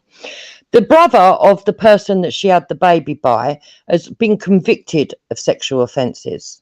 Okay, that's how, and they're the part of the mafia families. There's 3 families that Tommy Robinson goes on about, in Telford in particular, that have got tentacles all over the place to do with these grooming cases, and so that's her connection to it. Now, she originally says she didn't want to work with Tommy, but apparently nonsense. It's all a lie. They all know each other. I'm going to give my opinion, and it can be proved by Company's House, and we're all tired of listening. Afterwards, please. According to Tommy says that she originally didn't want to work with him, but then she changed her mind after she had her house attack. And an attack on her house was done during the video. The attack was done because her boyfriend is associated with Danny Tomo. What is his problem? Then it cut to... I'm correcting you. Saying, you can do that at the end, Simon, when everybody can hear you. It's like, Simon, let us say a bit and then you can... Yeah. That's what I was saying. Let the Jupiter finish, and then we will go to you, Simon, for rebuttals. Yeah. Then it cut to her saying that her biggest dream would have been to have provided a retreat for groomed victims to go to, and she believes as a groomed victim that she could help give them counselling. But she's not a trained counsellor, but she could help give them counselling through her shared experience, and that she has helped other victims before. Okay. Then it cut to this couple that me and Wendy had once interviewed. This couple that have, in fact, done, they not only did therapy for veterans with PTSD, they claim they've also done common law police constable angels. They are called Guardians 300, and me and Wendy interviewed them before. They're a bit weird, a bit of a weirdy couple, and they seem to be jumping from one cause to the other. Okay, now then it cut to Tommy Robinson at his computer looking over this thing where it cut to her going to meet these people, speaking to them and talking about having an arrangement with them for them to give her therapy and for her to then be able to go on also to be trained to be a counsellor, so that she could then train other girls to be counsellors, so that they could set up a retreat and counsel other girls that had gone through this stuff. Okay. Then it cut to Tommy Robinson looking at these 3 people meeting and saying that he was pleased that he'd arranged for them to meet up and that it all went well. But he noticed at the end of the thing, she'd said all they need now is somewhere to go for a retreat. And he happened to know somebody and he put them in touch. Right. That's where it ends there. It goes on. Then we find out from Simon that apparently there's 3 companies. Okay, Simon can fill you in on them in a little while, and they're all to do with this overhead company Naga, and then another one called Veteran St. Else, right? He'll explain those connections in a minute. On top of that, we were looking at that. I did a stream on it where we started looking into what Simon had told us, and Moon, who was on my panel, happened to find a post made by Danny Hoax-Jones. Danny Hoax-Jones was writing on Telford Exposed, and he's now reworded it, but he actually basically called this girl out and said she hadn't been groomed. There's evidence that she was groomed. She was fucking made pregnant by the 42-year-old when she was 13, and she's got a live child out of it at age 14 that proves it. So I don't know why he said that. He said it's because he didn't see it as a gang of groomers, but if they're all connected to the gangs all over Telford, then obviously there's a connection because they're actually blood related to somebody that's been convicted of it. And the 42-year-old is obviously groomed the 13-year-old to get her pregnant in the first place. But hey-ho, that's the reason why I had the hump with Simon, because he then had Danny Hoax-Jones on there and meddled in the middle of it all. Nothing to do with meddled? Did the little side observers dare to have people on their channel? Jones then brought on, a post, a recording rather, a post of a recording of a phone call. So basically text, right, of somebody, what they'd said. They've got in touch with these people that run that cabin and fucking, made them cancel the girls' therapy lessons at the very cabin that they were supposed to have gone to. That's why I've got the hump with you, Simon. Don't make it personal. Up until the other day, me and you might have gone back and forth with each other every now and again, but I actually thought you had integrity. You and I sat on your stream calling me a cunt. I let you on. You You are went a cunt. away, and you still called me a cunt. I was polite to you. Cunt. Now what? Freedom of speech, mate. Freedom of speech, mate. All right, whatever. Okay. Yeah, one thing I want to just quickly check. I'm sorry, Simon. A lot of people are saying in the text that you are only coming through the left channel. That is why maybe Wendy can't hear you. Wendy, can you hear Simon now? Wendy? Yeah, because I've put both earphones in. So wonderful. Yeah. Okay, guys, it's a free panel, so go for it. Whoever wants to go next. Wendy, do you want to go first, or should I? No, I've had a say already, so you can go Yeah, next. I mean, look here. When it comes to this situation, like that girl, I think you lot said that she was 13 and she was with a 42-year-old. I'm sorry, that to me is rape. You could call it grooming, whatever you want. It always goes back. All right, so can I just finish? So the point is this here: the people you're talking about, like that girl, she may be a really bad person. She might be a thief. She might be whatever. But does it take away from the fact that she was abused when she was a kid by a filthy pedophile? No, it doesn't take away from the fact. Now, she was groomed, whichever way you want to look at it, like a 42-year-old man going with a child who's 13, getting her impregnated. I'm sorry, you're going to mess that girl's mind up. Now, she's not a saint, yeah? And the thing is with Tommy Robinson as well. At the end of the day, if I find out, X, Y, Z and evidence given to me, I have no qualms about saying he's wrong, and I'll move on, which I have recently anyway. But the point is, that was he wrong about the grooming overall? No, he wasn't. No, but does Sarah Rushton and her boyfriend Anthony Wood have any connection to Tommy Robinson? I don't know about the ins and outs of all these kind of little nuances. The proof is on my screen, so it doesn't matter. But Simon, sorry, Mr. Proctologist thinks that you should pan your microphone to the center. I don't know what the hell that is, but you're sounding fine to me, so I just want to convey the message. No, but the main thing is, look here, there is a grooming epidemic in the north of England with Pakistani grooming gangs mainly. We know that in Telford there was a grooming epidemic.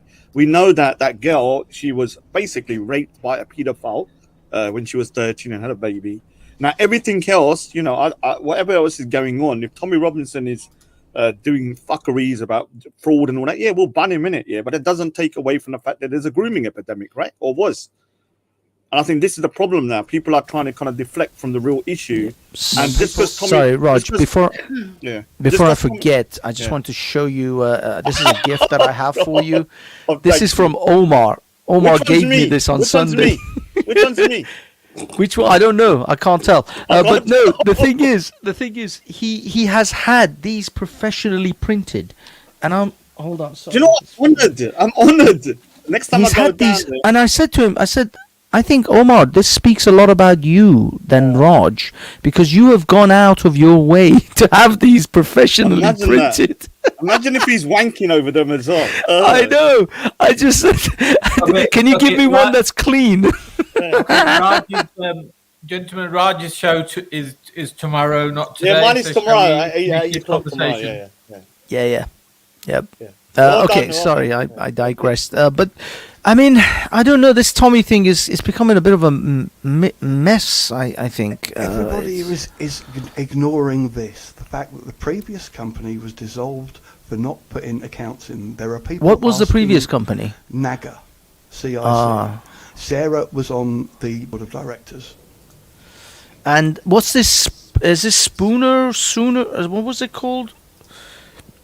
This one that they operate on under Safe.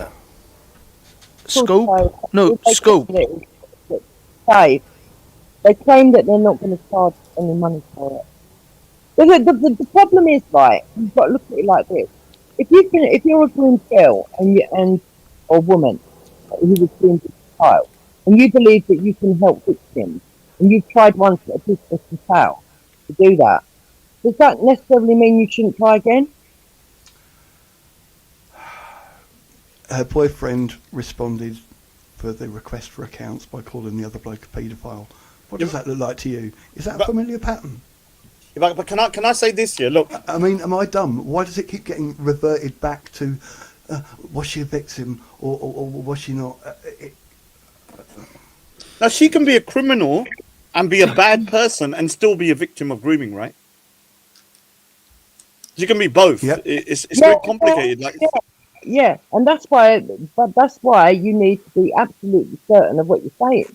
And maybe she's turned this way because of the abuse she had when she was younger. So we have to kind of like, look, I'm not excusing anything. Look, for me, if you can prove to me Tommy Robinson's done X, Y, Z, these people are doing that, I have no issue with saying it's wrong and they should be condemned for it. But we need to start separating. Okay, was there a grooming epidemic and was it exposed? Yes. Was there problems with certain things about extremism? Yes, there was. Now, if you then provide evidence, so people provide evidence that Tommy Robinson X, Y, Z, and did all this, it still doesn't take away from the fact that what he was saying about those issues was actually real. Yeah, the fraud and everything. Look, at the end of the day, Tommy Robinson's the man in it. If he's effed up, he's gonna have to face the consequences. At the end of the day, that's not my issue about whether he's a saint or not. The issue that I've got, right? If it turns out that Tommy Robinson's doing fraud, I mean, it does look, again, it's guilt by association, again, right? Because if it looks like how is Tommy going to be gaining anything from this other than his publicity by setting them up together? I don't understand what finances you think he's going to gain from this. And also, there's another point to be made. If Sarah is a girl that was groomed at 13 and she's had this horrific time, she's lived in a town with that shame and everything else. And she's been is that the one you're talking about that had the baby as well? Yes. She's Yeah. done that. Yeah. I don't know how that man never got locked up, man. I can't understand. And she was on a board on a company that failed, trying to help groomed girls that failed once. And now she's trying again with a relaunch, with Tommy sort of relaunching her and these other two therapists that I do think are a bit weird, but whatever, right? And she makes a little bit of money out of it. Do you really begrudge her? Who should be making money out of this situation? If anybody, it should be the girls themselves that suffered. Now, if you're doing a service and you get a bit of money for that service because you're helping people, I don't see anything wrong with that. People do lots of jobs that are helping other people, like doctors. Should doctors do it for free? No, you shouldn't be getting paid for X, Y, Z. Now, the point is whether you're doing fraud, whether you're taking money out which you're not actually disclosing, and whether you're lying and stuff. That's the problem. Yeah. Manny, when he shows stuff, can you put it up on the big screen? 'Cause I can't see that. Yeah, yes, please, Manny. Is he there? There we go. I would highly recommend you do not fund anything. Who's Anthony Wood? A little. He's getting married next year. Please remember that both of them are do not fund that go to the British charity. No. Again, it's just rumour and gossip, isn't it? I mean, really. No, it's not. There's been a concerted effort by a group of people just to bring Tommy down, and they're getting the girls. No, it's not. It's a concerted effort to just be able to fucking read. Yeah, but Jupiter, listen here, yeah. The music thing, that, I think Tom Robinson's done a lot of good. But one of the biggest problems I have is that the reason why I kind of moved away is because I feel like there's too many yes people around him. Like, you can't criticize. If he's really done something wrong and someone gives me proof, I'm not going to hide it. I'm not going to say I didn't see it. He's not a saint. At the end of the day, I appreciate what he's done. Yeah, but it doesn't mean he's beyond criticism. Like, if he's done X, Y, Z. Manny, could you please change the screen again? I don't think he's a saint, but I think that when the girls are getting attacked, when they're being told that they've not been groomed, when who's doing that? Who's doing that then? Well, there's a group of them. Ask Simon, he knows them all. That every I'm sorry, if you're 13 and a guy has basically got you impregnating, you're living with him, I'm sorry, you've been groomed. Yeah, I'm sorry, you've been groomed. You may not have been groomed by a large number of men, but you're a victim. Yeah, so anyone that's saying that, she definitely was. Yeah, you'd be ashamed of yourself. Yeah, she definitely was. She may be, like I said, somebody could groomed by go one and like man. all right, so let me give you an example. Let's say if somebody, I'll give you an example of what have you heard of Eileen Morris? She's one of the worst. She's one of the females. Now that woman was abused when she was a kid, but she ended up being a serial murderer. Now you have to separate the two, right? She was still abused as a child, even though she's a mental serial killer, right? When she was a child, she wasn't a serial killer. So you have to understand, you know, some people are complicated. Like this woman may be a bad person. She might be doing fraud. She might be lying through her teeth about a lot of stuff. But was she impregnated by a grown-ass man when she was 13 and abused and groomed? Yes. So you can't take that away from them. There's proof that it happened. And anyone saying otherwise and attacking the lady because saying she's not groomed, you should be disgraced to yourself. If your daughter got freaking groomed and got impregnated by a man when she was 13, you'd freaking want to kill that man, wouldn't it? She's probably still being used by a boyfriend. I don't know. The thing is, what I'm struggling to figure out here is the fact that she was groomed is still a fact. So what is your objection to Tommy's involvement in this? Is this like is he taking advantage of the situation? What is the actual objections? If she was genuinely groomed and he's highlighting this, what's the problem? Yeah, I mean, what's the actual? Yeah, that's the part that I'm missing. I don't know which part. I mean, are you or people insinuating that he's just simply grifting off these people's misery? Everybody started saying, what has Tommy actually done to help the girls? And then suddenly Sarah rushed. Yeah, but that's a separate issue. The point is the girl that was in the documentary, I'm assuming, was she raped by a Pakistani guy when she was 13 and he was in his 40s and she had a baby with him, right? Yes. Okay, so that particular part shouldn't even be up for discussion now. I know. Whether she's a criminal now is irrelevant. The point is that particular situation should be highlighted no matter what. How this guy freaking walks the street when he got a child pregnant is beyond me. I just don't even understand how that's possible. He's dead now anyway. So. Oh, he's dead. Good riddance. Yeah. Okay. But you so I well, certain people in Public Annoyance and Danny Oak Jones' little group actually quoted and said that they went to the bloke that abused her to ask him his version. You know, and then said what he said on this site on Self-Audit Post. It's all written there. Absolutely. I thought he was dead. I thought he was dead though. He is dead. Now, when did it? he's now, but he was, I think, alive at that time. Oh, so you went up to a man who basically had sex with a 13-year-old guy when he was in his 40s, asking him side of the story. What does that mean? Like, why would you even ask the side of the story? Well, as a journalist, you have to still get a right to reply if you're doing a journalistic piece of work. I'm sorry if I found out. I'm going to use an example. If somebody was pregnant 13 and a baby come and the genetics had some of your genetics in there, I don't want to know your side of the story, right? I just know you're a pedo and that you need to be freaking like like thinking. There's no excuse for him to have sex with a child. He was also no, there's no excuse for him. I'm talking about the right to reply. He was registered by the social services as her foster father. That is insane. Holy shit! And so this story just gets worse. Yeah, I mean it's sad that it's like, because the thing is, you take Tommy Robinson out of the equation and the whole effery with all the money and stuff. The story still stands that children were being abused in that area. Yeah. Yeah, that's the most important part, right? Yeah. People are trying to deflect now with the fraud and stuff like that. We can condemn the fraud and say Tommy Robinson's a fraud, Tommy Robinson's this with money and all that. But was the overall story true that children were being abused in these northern towns and a girl of 13 was impregnated by a Pakistani groomer and then basically was walking around free saying he was her stepdad or something or thing? Yeah, it's disgusting, man. You know what's the most horrific side of this? It just sort of dawned on me is I read stories about Muslims in Muslim under Sharia. They force young girls to marry their rapists, and like it happened in Morocco, it happened in various other places. Or the rapist has to just give some money to the family, and then that's it. It's squashed. And I highlight this sort of thing, and I rage about it, and talk about how disgusting it is. Now I have to try to explain to Iranians and foreign people, that in this country they let a rapist of a 13-year-old child become the foster father of that child. Yeah, yeah. How is that a fucking thing? Do you know what's so sad? That just that one story could have made the whole Telford documentary just through that one thing.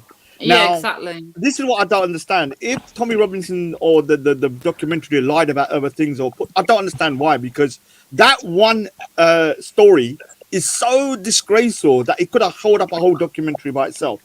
Yeah. And this is why I don't understand. I think, like I said before a couple of years ago, I believe the people around him have brought him down. Yeah. And I'm going to say the word Danny Tomo and people like that, because I realized a couple of years ago that these guys are all yes men and they're not telling him. The thing is, I want to address that actually, Raj, about yes men. The problem is with someone like Tom, at least this is my impression, that if you have the world attacking you on a 24/7 basis, like everywhere you look, every newspaper, every article, every video that's ever been made about you is just hate, then I think it is only human to surround yourself with people who at least give you some degree of confidence or some degree of affirmation, and that then leads to just surrounding yourself with yes men, because the world at large is just hating on you all the time. And that's where you can't differentiate between some people who are truly your friends and are trying to give you good advice and not trying to be yes men, or they're just hating on you again. I mean, I think anyone who tried to go against Tommy's ideas, he would just dismiss them as, oh, okay, this is another hater on me. Yeah, but you look, you know, and I know as well, like, you know, we have a lot of haters, and it's good when people are around you that support you. But the people I have around me who support me also tell me, maybe not publicly, Raj, you know, maybe you should. And that is the true kind of nature of a real friend, right? When you're thinking, the people. I want to add this, Raj, right? Earlier on, we had a situation with Anne-Marie Waters. We've done something really stupid. It was her own fault. She's got criticised for it. With hindsight, everybody's got the answers of what she should have done. She should have known before, and therefore she's got to take full responsibility of that, right? The Patriot thing. Right? Yeah. Hold on. He's doing anything to the groom girls other than talking about the situation, right? He's been criticised for that. So he then does the right thing and says, actually, that's a good point. I'm going to try and do this. Now, whether we want to be cynical and say, okay, he's done that because he wants to keep his hands clean or make himself look good, whatever. The fact that some good would have come out of this for that girl, possibly, yeah, has now been ruined because this particular little group went to the place that the therapy and the counselling was going to be happening. You are so trivial. If you understand the Tommy Robinson connection and stop those people allowing their cabin where it was going to take place to be rented out. And I think that's absolutely disgusting. It's actually affected a groomed girl. And you think you can close down people and their point of view and their freedom of speech, and you can't. No, I don't. Yes, you do. The first thing you said the other day was he had public annoyance in there. He's in bed with him. First time I've ever spoken to him, or I've never communicated with him in text or voice before that point. He's in bed with them. He's part of their crew. Oh, no. If you're exposing these lies, that's fine by me. Let me say, I've got my reasons. I don't believe you. I don't give a fuck, love. Can I just say something? If you're exposing lies and stuff, like, I want to know the lies, right? But what I don't like is people then kind of like, you know, belittling a woman or who's a woman now, her actual real abuse to score points. Yeah, at the end of the day, you need to separate Tommy Robinson as an individual and as a movement from the actual abuse that was going on. Because just because Tommy Robinson like kind of highlighted it, it doesn't mean now that he has been found to been doing some effery, just say he did, that it didn't happen. Yeah? Exactly. We know it happened. So this is the problem. Like, and I have to blame Tommy Robinson and his team for that as well, because why get into a situation where you're maybe adding stuff on the stuff when you had a real story? Like, I'm not saying they did add stuff, but some stuff people are telling me. You got a story. You've got the story that if you showed the newspapers that a 13-year-old child was impregnated by this dude, this Pakistani guy, and then they made him basically, you know, the stepfather or whatever. That story is freaking dynamite. whilst I agree with you on premise, Raj, doesn't it seem a bit suspicious to you that this group has called out every single grooming victim that has spoken to Tommy, right? Now, let's say that they get what they want and Tommy Robinson goes away. Who's going to speak for them?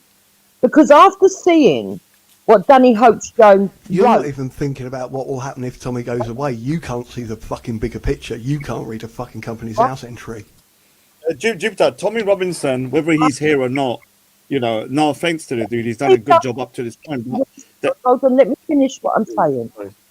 I'm not the Naga stuff. I've never argued with that, Simon. I haven't got a problem with everybody saying about the things, but we'll get onto that discussion in a minute. We can explain what you say that is the connection, which I would agree with you on to some extent. That's not my problem. My problem is that Danny Oakes-Jones then went on to Telford Exposed and wrote the most horrible stuff about this woman, saying that she wasn't groomed, that she chose to run away from home. Her parents tried to get her back, she wouldn't go. Well, obviously, because she was groomed, yeah? The girl you talking about who had a baby. Yeah, the 13-year-old, Yeah, whoever right? said that, you're out of order, man.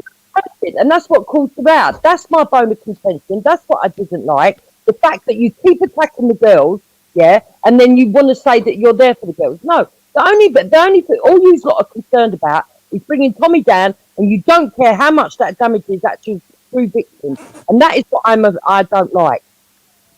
The thing is that look, if you're a child of 13 and you've been abused and you got pregnant, you're going to be mentally a little bit unhinged. Now you've got to take that into account when you're dealing with somebody of abuse, right? Like she might be in Stockholm syndrome where she sees her abuser as somebody that was helping her, and then later on in life she realized, okay, this person isn't helping me. He was actually my abuser and stuff like that. Like you've got to take that into account. It doesn't mean you let them get away with efferys, of course. But if you're keeping attacking them for, oh, you're lying about grooming, I'm sorry, man. If you're doing that, and we know a definite that she was impregnated at 13, then you're out of order, man. It's sick to do that.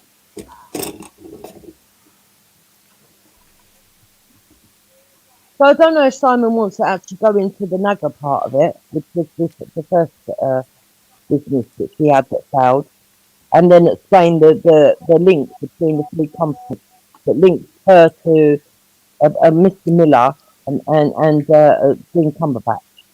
I don't know if he wants to do that or not. That's up to him. I actually don't right now. Yeah, but what is the overall argument, though? Okay, can we just clarify? In Telford, was there grooming going on in Telford of these young girls? Can people just say, let someone know what's going on? Yeah. Yes. Simon, would you agree?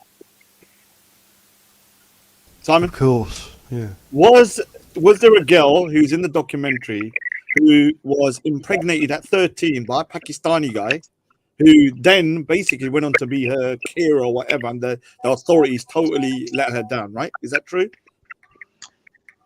Yes, and not only that, she claims that he went on to groom other girls afterwards. Yeah, so we have the point is that overall what you call the grooming stuff is true.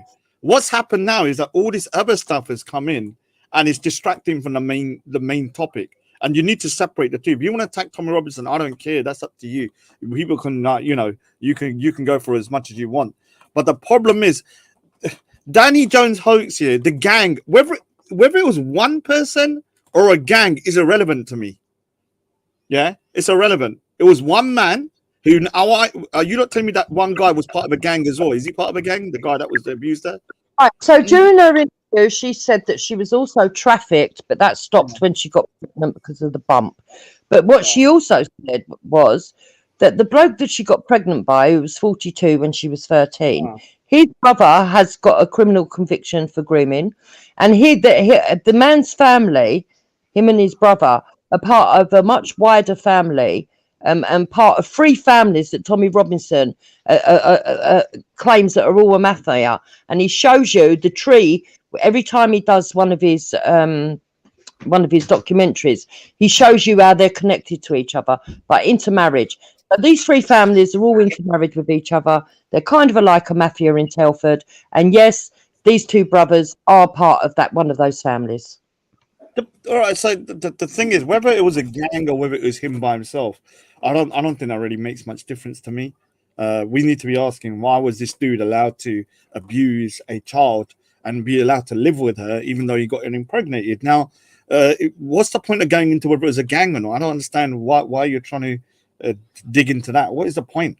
I don't get it. Yeah, you're just nitpicking now. Like, it doesn't make sense. That guy was a pedophile. Yeah. And what's the defense? Whether he was in a gang or not, he impregnated a child and he got away with it.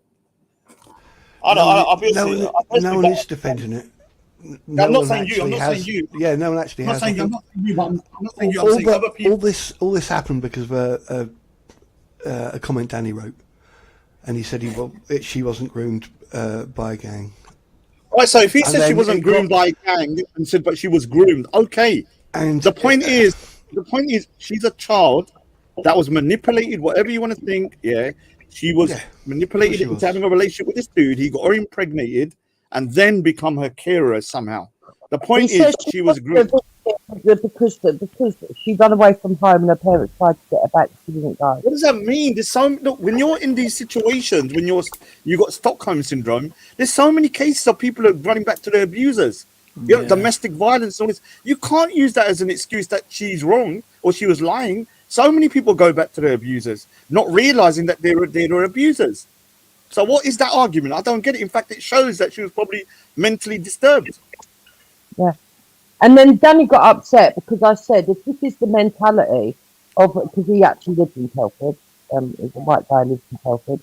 I said, if this is the mentality of men that live in Telford, then I can understand why it took so long for these girls to speak out. Because not only did they have the Muslim community, or the Pakistani community, whatever way you want to label the groomers, the groomers and their families, that were closing in this mafia to make sure that justice wasn't served. But Danny Jones is now saying she was groomed by a single man. So if he says that, fair enough, man. Whatever. As long as he agrees that she was groomed and abused. He absolutely and totally does. And he said he absolutely should have gone to prison. And then Moon accidentally read out it saying he never should have gone to prison. And then a whole bunch of fuss happened. The second part was never my bone of contention. So Moon something, we put it on the screen, and I also read it out on that stream correctly twice, and we also gave people the link. So it wasn't about the second part. There were words added and there were words taken away, and the point of my stream the other day was to give him a chance to amend himself and to correct what he had written. Sorry? Oh my God. Sorry, Simon, could you repeat that, please? The point of the stream the other day was so he could amend his mistake. Because people read it, they added words, they omitted words, and Danny himself admitted he should have added a word and did it live on air. And that was part of the point of our little structured stream. That was one woman on my panel who misread it. But I read it twice correctly. So who's they, Simon? Because I'm not trans, nor is Moon. Yeah? Sorry, what? Our pronoun. What are you talking about, pronouns? Well, because you're calling us they. It was one person who did it. Yeah, but can you not just clarify, just to make it clear, is there a grooming problem in Telford? Yes. Okay, that's all we need to know. Now, the rest of it is other stuff that is basically effery going on around it, yeah, which is distracting from the main issue. Now, Tommy Robinson isn't the be and end all of highlighting grooming. Other people can do it and other people have done it. Correct. The point is, if he's messed up and he's doing stupid things fraudulently, that doesn't take away from the fact that there were still groomed victims. And this is what's But it will damage. It will damage. It will damage the survivors' movement, and that is what is important. Right, so yes, it will damage, but it will also show the real people that are excusing grooming and noncery because they equate Tommy Robinson being a fraud to then saying the whole thing's a lie, which is a false equivalency. Where Tommy Robinson committed fraud in all this stuff. What's that? Sorry, I can't hear you. Well, ask Simon where Robinson committed the fraud in all this then. Okay, but the point is, Danny Jones says no real victims are coming to Tommy. So that woman who got raped by a 42-year-old, is that not a victim? I don't understand. You're making sweeping comments. They're doing it again. See, he's doing it again, and this is why I don't like this little group. No, you just said, Simon, can you not see the problem with Danny Jones writing? He's now saying there's no victims came I'm to not. Tommy Robinson. I'm not even looking at the comments. I'm saying if he says no victims, yeah, and then he's earlier just said that girl was part of she was groomed. I don't understand where he's coming from. Okay, whether she's part of the grooming gang victims, the point is this individual, yeah, this particular woman wasn't lying about being groomed, right? Yeah. So basically, Raj, what the issue is that there's a group of them that don't like Tommy Robinson, okay, for their own personal reasons. At the end of the day, they might have some political truth, because the NAGA stuff understands what's happening, right? But that's by the by. The fact of the matter is that they are attacking Tommy Robinson anyway. They don't really care about the girls, okay? And they seem to think that the girls that Tommy has spoken about don't deserve to be spoken about because they're not pure enough, you know. The first one they moaned about because apparently her son was supposed to have been had a brothel or something. But that's not her, is it? And if the family ends up dysfunctional, is it anyone's?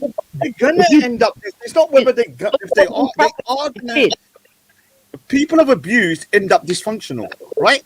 We've seen it time and time again. They will either turn to drugs or stuff. So having this narrative that an abuse victim has to be a saint is freaking disrespectful and stupid. Yeah. The people of abuse tend to become more dysfunctional. So they might even go on to do crimes as they get older. You see it all the time where people have been abused when they're younger and then they go to substance abuse or do stuff like this. So the people who are being groomed or the victims, they don't have to be saints in order to be a victim. Yeah, I think it's getting petty, to be honest with you. But at the end of the day, if I find that Tommy Robinson has done XYZ, I'll call it out. It's no issue for me. But I would separate the two from the grooming, yeah, and whether there was grooming in certain areas to fraudulency in terms of money and stuff. They're two separate issues. Yeah, don't mix the two together. You're mixing them up, and then what's happening? You're actually damaging the kind of reputation of the grooming victims, yeah, that have been suffering anyway. I think from what I'm gathering, am I correct? The biggest gripe here is that this individual wasn't part of a grooming gang, but just a simple individual, you know, Jimmy Savile. So really, I mean, I don't really see. I mean, I can see where it would affect Tommy's, griff, because he's all about the grooming gangs, and this is just simply pointing out a nonce, which if that's the case, then there's like a million of them in this country that you can go after. So that's not really gonna work with his particular niche of grooming gangs. No, because she says in the interview that she was trafficked. She didn't go into much detail with that because she was trafficked, okay, by this bloke. But this bloke is related to the other people that are in gangs that are part of the mafia family. Oh, I see. So he's related to the others. Brother has been convicted of it already in a court of law. Yeah, so you can see all right. So if you have a guy that's in his 40s having sex with a child and he's in the same house, impregnates her, then his cousin, who's in a small town, remember, they probably know each other all very well, is also grooming other girls. You can connect the dots, right? You can make an assumption that, okay, maybe these guys are basically groomers. Yeah. Now, he may just have groomed one girl, but that's one girl too many, right? Of course. Well, she said he went on to groom other girls after her, and she feels guilt that she didn't do anything at the time. That's part of what she needs the therapy for. I'm not going to hold the grooming people of abuse to a high standard. Like, you know, other people think they need to be angels in order to talk about abuse. Like I said, one of the worst female serial killers, Eileen Morris, killed 5 men, but it was proved she was abused as a child. That doesn't tell you can separate the two, that she was abused and she was a serial killer. The very fact they're victims are probably in vulnerable or dysfunctional families anyway. Yeah, I've said the same thing 1 million times because people are stupid and they need to hear the fact. Yeah? You're not listening. Separate them. Tommy Robinson could be a fraud when it comes to money and all of this kind of. He might even be a bad person, but the grooming still happened. Whether he's a bad person or not, or whether people around him done X, Y, Z, it still happened. I don't know. I mean, if you guys are happy to move on with this from this particular subject to something else, I'm happy to move Dude, on. please, can you just say something? Can you just highlight this issue? This from Ghost Football's Corner. He says he wasn't convicted. He was not convicted, Jupiter. Wow, what a nasty pedo. He says he was not convicted. Jupiter. He was accused. Not her husband. Her husband wasn't convicted. Not husband. The father of the child wasn't convicted, but his brother was. Yeah, So but the his point brother- is, he's saying just because he wasn't convicted, that he done nothing wrong. People could do wrong things and still not be convicted. That was his child. This shows you the problem with these like Pakistani kind of groomers from up north, like Ghost. He's saying just because he wasn't convicted, that he basically didn't do nothing wrong. Disgraceful stuff. This is why there's such an epidemic up there. Yeah. Nasty, man. Anyways, what do you think of somebody getting taken out of the park for saying the word fuck?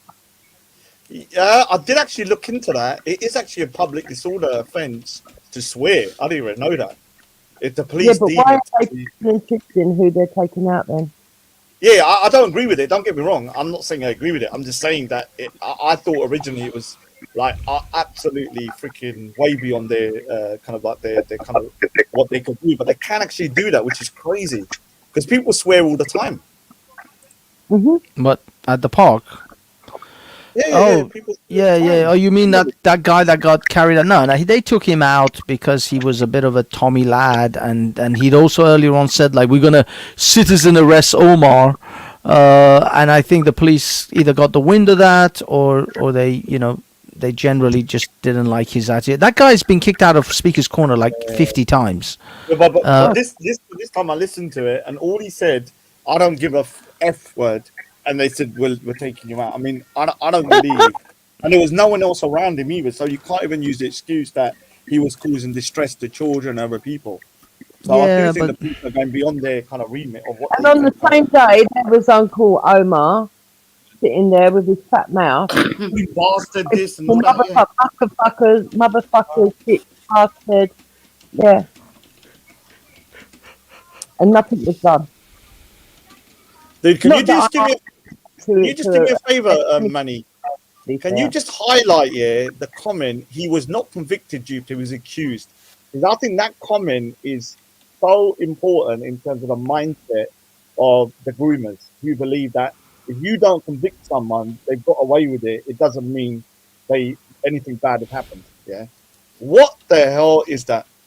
A man has been proven to have impregnated a child, and now he's saying he was accused only.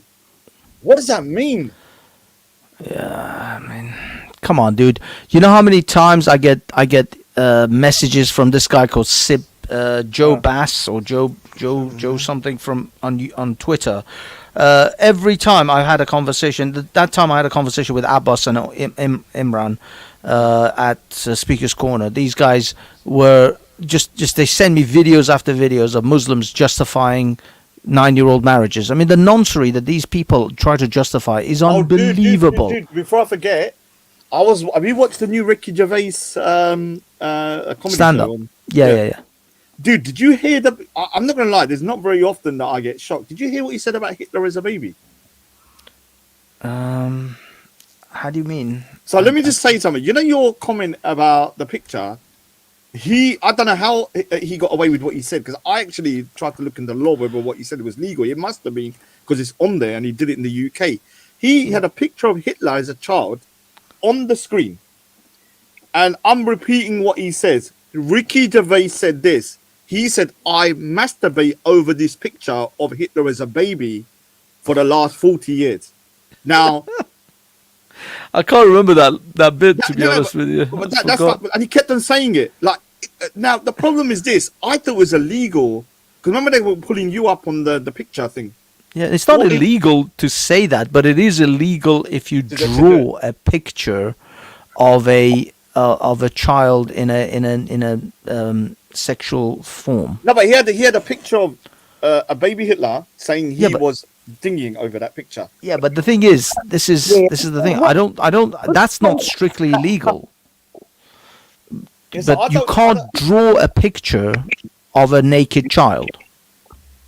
Raj, what was the joke because that's a really odd statement. No, he was just talking about. He done a thing about what would you do if you go back and Hitler was a baby? Would you kill him? Blah blah blah.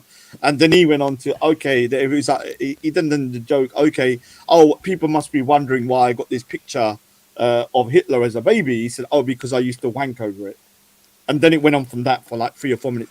Obviously, I can't actually remember that bit. You know what? These people are so dumb. Yeah, obviously he was joking. You know, I don't know why. Do I have to explain that he was joking, Banksy? The point, I'm not saying he did it, but the point is, I'm saying that what is the free speech law? Because I was told, because of your situation, obviously, that even saying stuff like this is against the law. So no, I don't think saying it is. Yeah. I don't think saying it is. It's literally drawing a depiction of a child in a sexual form. That is definitely illegal. This is why all the cartoons of like, because there used to be a lot of cartoons of The Simpsons in porn, that has all been scrubbed from any UK based sort of systems. They still exist, obviously. They're legal in like America and places. It's just in America they passed a similar law to Britain, except their law because of freedom of don't tell me this porn about Optimus Prime and stuff as well, please don't. Yeah, of course. Dude, there's literally porn about anything you can possibly think of. There's a porn, cartoons, freaking Thundercats, Transformers. But the thing is, in the United States, what they did was the law says you can't draw any images of children in sexual form that is indistinguishable from a real child. So they were talking about basically computer graphics. That's why. But as far as Britain is concerned, no, anything. You're talking any cartoon, any depiction in a sexual form. But that not what Ricky Gervais said, because obviously that was just a joke about a picture that he already has, kind of like what I said. Child, though, so. But you can't. Even though it's Hitler, and mine was even less egregious than his, because I was talking about a stick figure that I would draw. But nevertheless, it is what it is, dude. Your haters are never gonna fucking be charitable towards your jokes, are they? That's the thing, Banksy. One thing I've learned is that look, there's no point trying to like persuade people otherwise. If someone's made their mind up about you, and they literally their whole life is about you, no matter what you say, it's not going to make no difference. So you just like carry on and do what you're going to do in it. Because I've realized that sometimes I've given the same argument over and over again to somebody that people have heard the same thing. I'm like, dude, I'm just fed up. I'm like, okay, I've given my piece before. You haven't heard it, fair enough. Like some people just don't want to kind of, understand the nuances of certain things.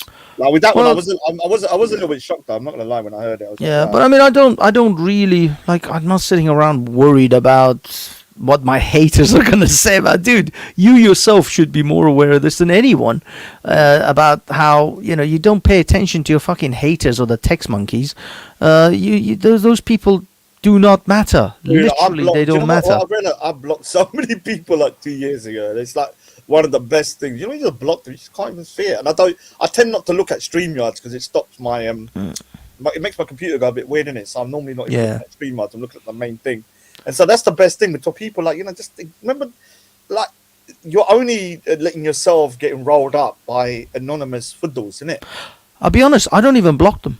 I'll be absolutely honest with you. I don't even block them because, to be perfectly honest with you, occasionally, not most of the time they're full of shit, but occasionally, they say in every mound of shit, occasionally a diamond appears. And there's a guy called Joe Baz, and he's like my Twitter stalker, and I think he sends stuff to Manny as well all the time. It's all Islamic apologist shit. And he's sent me a bunch of videos, especially after that debate I had at the Speaker's Corner, about all these Muslims, justifying effectively noncery. And I'm like, dude, you guys know that this is like really bad. This is like you guys defending Jimmy Savile. I'm doing a show tomorrow, obviously on here, everyone, 8 p.m. Good man. It's going to be at first one's going to be at free speech. I'm just going to, what I'm going to go through is there, because a lot of people, just to give you a brief outline, it's not going to be your normal free speech thing, because I'm going to show you that Europe the reason why Europe doesn't want to go back to what it was because they've done the shit show already, and they've gone through the most maddest blasphemy kind of like. I mean, just look when I was researching and I was looking at torture kind of devices for blasphemers, dude, it was insane what they were doing to people. I mean, even if you said the Earth, Galileo said the Earth was basically not the center of the universe, you could be freaking executed. People being burned. So this is why Europe has been through like the most maddest kind of what you call free speech battle, and they've come out of it kind of not relatively kind of like, you know, intact. But why would they go backwards? Yeah. Well, it's because people you see, when you're fighting for something, like I'll give you an example. In the United States, I don't know so much in the UK, but certainly in the United States, a vast majority of the black people vote. They vote because they got the right to vote quite recently in historical terms, and they fought for it a lot. Especially the older ones, they always try to vote because they know how important and how precious that was, because they had to struggle to get it. It wasn't easy. Unfortunately, the subsequent generations, and I'm talking politicians as well as judges and lawyers and all the rest of our major sort of people that run the major institutions in our society, have been effectively spoiled children. They never fought for freedom of speech. They never died for this gift. They didn't die. Nobody in their family probably even had to die to get the right to vote. So most of these people don't appreciate what this is. And as you come down the generations, you come down to from the boomers to Gen X's to to millennials to Gen Z's. None of them appreciate this. Admittedly, I think some of the Gen Zs are beginning to appreciate freedom of speech because of the cancel culture of the internet. So they're beginning to recognize how important it is. But the millennials and the Gen Xs, they grew up in this. I mean, to be perfectly honest, if you really want to blame anyone for the shitty state of freedoms in Europe and America, it's mostly Gen Xs. Because the Gen Xs were raised by the people who were hippy dippy fucking pot smokers, and they lived a very comfortable they didn't have they haven't had to struggle for any of the freedoms they've got. Yeah, like really, I mean, where was their struggle for rights, for freedoms? They already had it all. They had 90% of their freedoms and rights. Did you know that in the past, I thought this was only an Islamic thing, they used to say that the church kind of doctrine was that blaspheming is worse than murder. They believe blaspheming was worse than murder. So they would say that blaspheming is not only for this life, it's for the afterlife, where murder you can be forgave. So we need to understand the mentality of what Europe was during the last 300 or 400 years prior to this.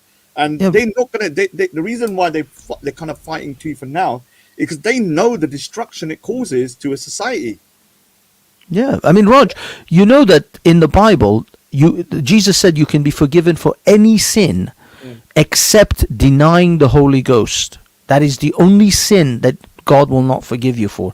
That is absolutely the core of blasphemy. Oh, by the way, I just want to throw something to Simon as well. I think the LGBT community also appreciates their rights because they earned it so recently as well. Maybe I mean, in all honesty, maybe that's why they need the pride and the celebration, because it's so still recent in their I need to pick up the phone lifetime. Yeah, no worries. I don't know. Oh, sorry, go on, Simon. I just don't care about it. Yeah, I mean, don't get me wrong. I think it should be as normal as heterosexuality. It should be as normal as, breathing air. But I think the reason maybe they still want to highlight it and celebrate it is because it is quite a recent event for them. Whilst a lot of the millennials and Gen X's had especially heterosexuals, had a lot of their freedoms just handed to them on a plate without ever having to fight for any of it. And this is, I think, why people like me and other foreigners actually appreciate the freedoms in this country and want to protect it even more than people who were born into it, because we know what it's like. I've seen tyranny with my own eyes. I've seen what tyranny is like.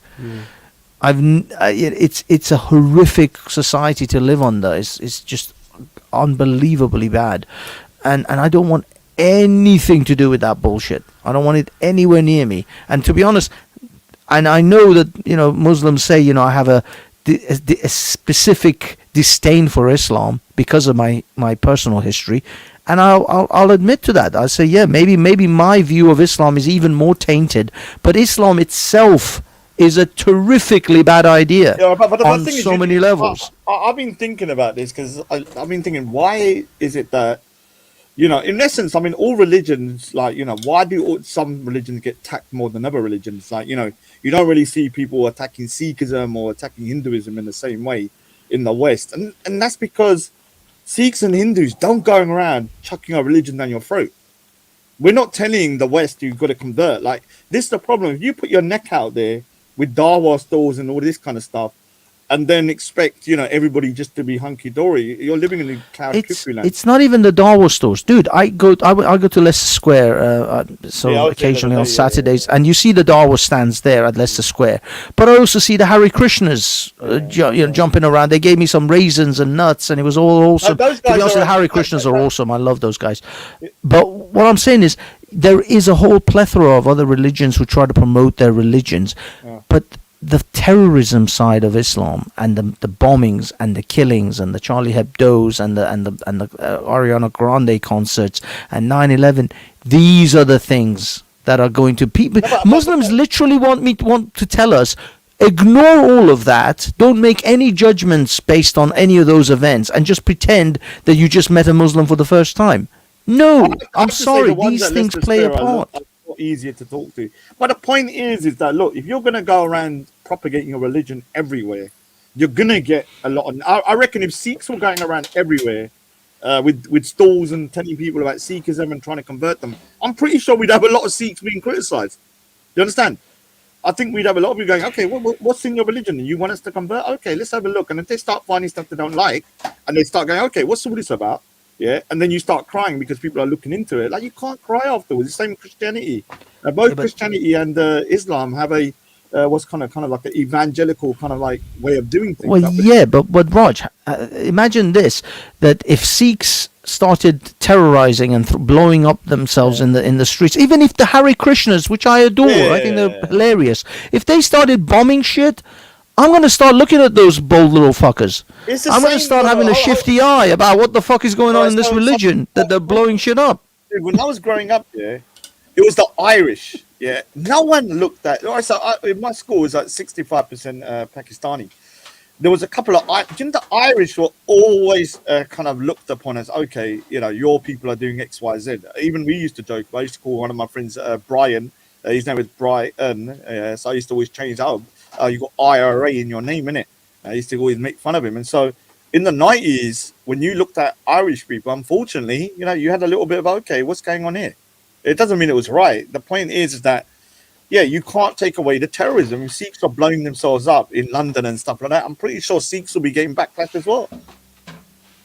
Yeah, well, sorry. Hold on, let me get back up here. Yeah, exactly. This is the problem. Muslims, they think that every time you meet a new Muslim, you're going to start with a blank slate of no knowledge about the whole of the Islam as a whole. No, you're not. I'm sorry. People make judgments. When you consistently do a particular thing, they will label you that thing. If Muslims were constantly giving out flowers in the streets, you would associate Muslims with flowers. That's just human. It's ingrained. It's the human brain. It's ingrained in our DNA. Like, we've known from the dawn of man that if something isn't biting you, you're gonna be more. So, say if you go up to a plant and every time you touch it, it stings you, or you get a nettle, you're not gonna go to the plant. But if you go to one that's you get something from it, you're gonna be more let's say more kind of like affectionate towards that. Like, we're hardwired, isn't it? Like, exactly. It's human nature. We are pattern recognition machines. Our brains are pattern recognition machines. This is why we see faces in all sorts of different things, like that face on Mars. We see faces in clouds. We see little shapes of bunnies and I don't know, dogs and stuff in cloud formations, because we want to recognize things that we're familiar with. Now, can I just quickly just speak to Simon? Can I quickly, Simon. Hello, mate. Dude, you're the resident gay, obviously. Yeah, sorry to point that out, but I'm talking about gay issues. Again. Now, no. What? We'd all forgotten. Yeah, we don't even. The thing is, whenever I talk to someone, we never talk about the gay thing. Yeah, it's not really relevant, but this time it is. That's why I'm bringing it up. Now, one of the other things I'm going to bring up, I'm going to kind of make the argument is that people talk about if you say XYZ about Muslims or any other group, and they get attacked, then you're responsible for them getting attacked, right? You know, when they say, oh, you said XYZ, you critique this, so if a Muslim gets attacked, you're responsible. Can we not use the same argument for gay people? Because just the other day in Norway, 2 gay people were killed because in the Quran and in the Bible, or whatever, the thingy, it says that the gay people are what? That the people are Lot. They'll be killed. They were killed before. So can we not make that same argument then? That because you're propagating that to children, because I've seen videos of the story of Lot on children's channels where they're showing gay people being murdered with rocks and stuff, right? Isn't that the same argument could be used by the LGBTQ community? Will you speak, Simon, for the LGBTQ community? No. Can you not? Can you speak for yourself? Well done. What about for yourself? What about you for yourself then? I couldn't possibly speak for the entire. What about for yourself? Would you say that if your books are telling people that the gay people are the worst of people and that they should be killed, then if anything happens like what happened in Norway, I'm sorry, you can use the same argument that it's because of your religious text that those people were murdered. Do you see the slippery slope though in terms of free speech? Obviously, yeah. I've witnessed it too many times. I'm bored of it. If you're saying that that gays are an abomination and they should be murdered, and in Norway someone kills the gays, then I'm sorry, then I can say it's your rhetoric that has caused the murder of those gay people, and same in Orlando as well. It's like those Christian preachers everyone got really excited about getting arrested at Pride. I was kind of like, okay, he's cool to do that, until his replacement started going disease people through the mic, and I kind of thought, I don't really think you're a Christian, are you?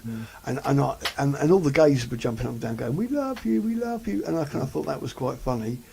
And I had to pour a pint of beer in his speaker, to be honest. You did?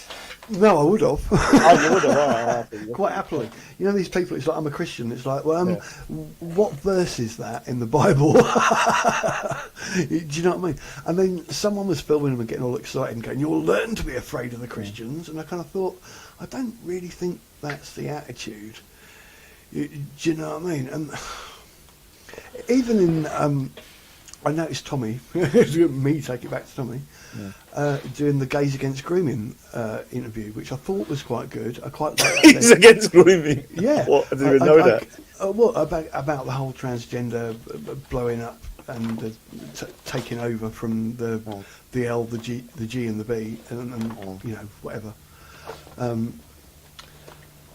That was quite good, but then there's a whole bunch of Gays Against Grooming people getting a really hostile reception on Getter from people that are just like, we don't give a fuck. You know what I mean? This is the problem, though. There is. I mean, in the right wing groups, there is homophobia a lot. I mean, you know that in Colette's lot, they're all fucking. The problem is usually they're the ones who are found to be sucking cock somewhere, and that's the. Exactly. Have you guys seen the downfall of Jesse Lee Peterson? Well, Jesse Lee Peterson. Haven't you guys seen that? I covered it on this show. Jesse Lee Peterson is a fucking homosexual predator. He literally has raped people. He could be constituted as rape. Oh wow! Did he? Oh, I've not seen him. It's a channel called 21 Studios, but I also covered it in a couple of live streams of ours here on this Wednesday one. Check it out if on here or on. What's happened? He's what? Gay.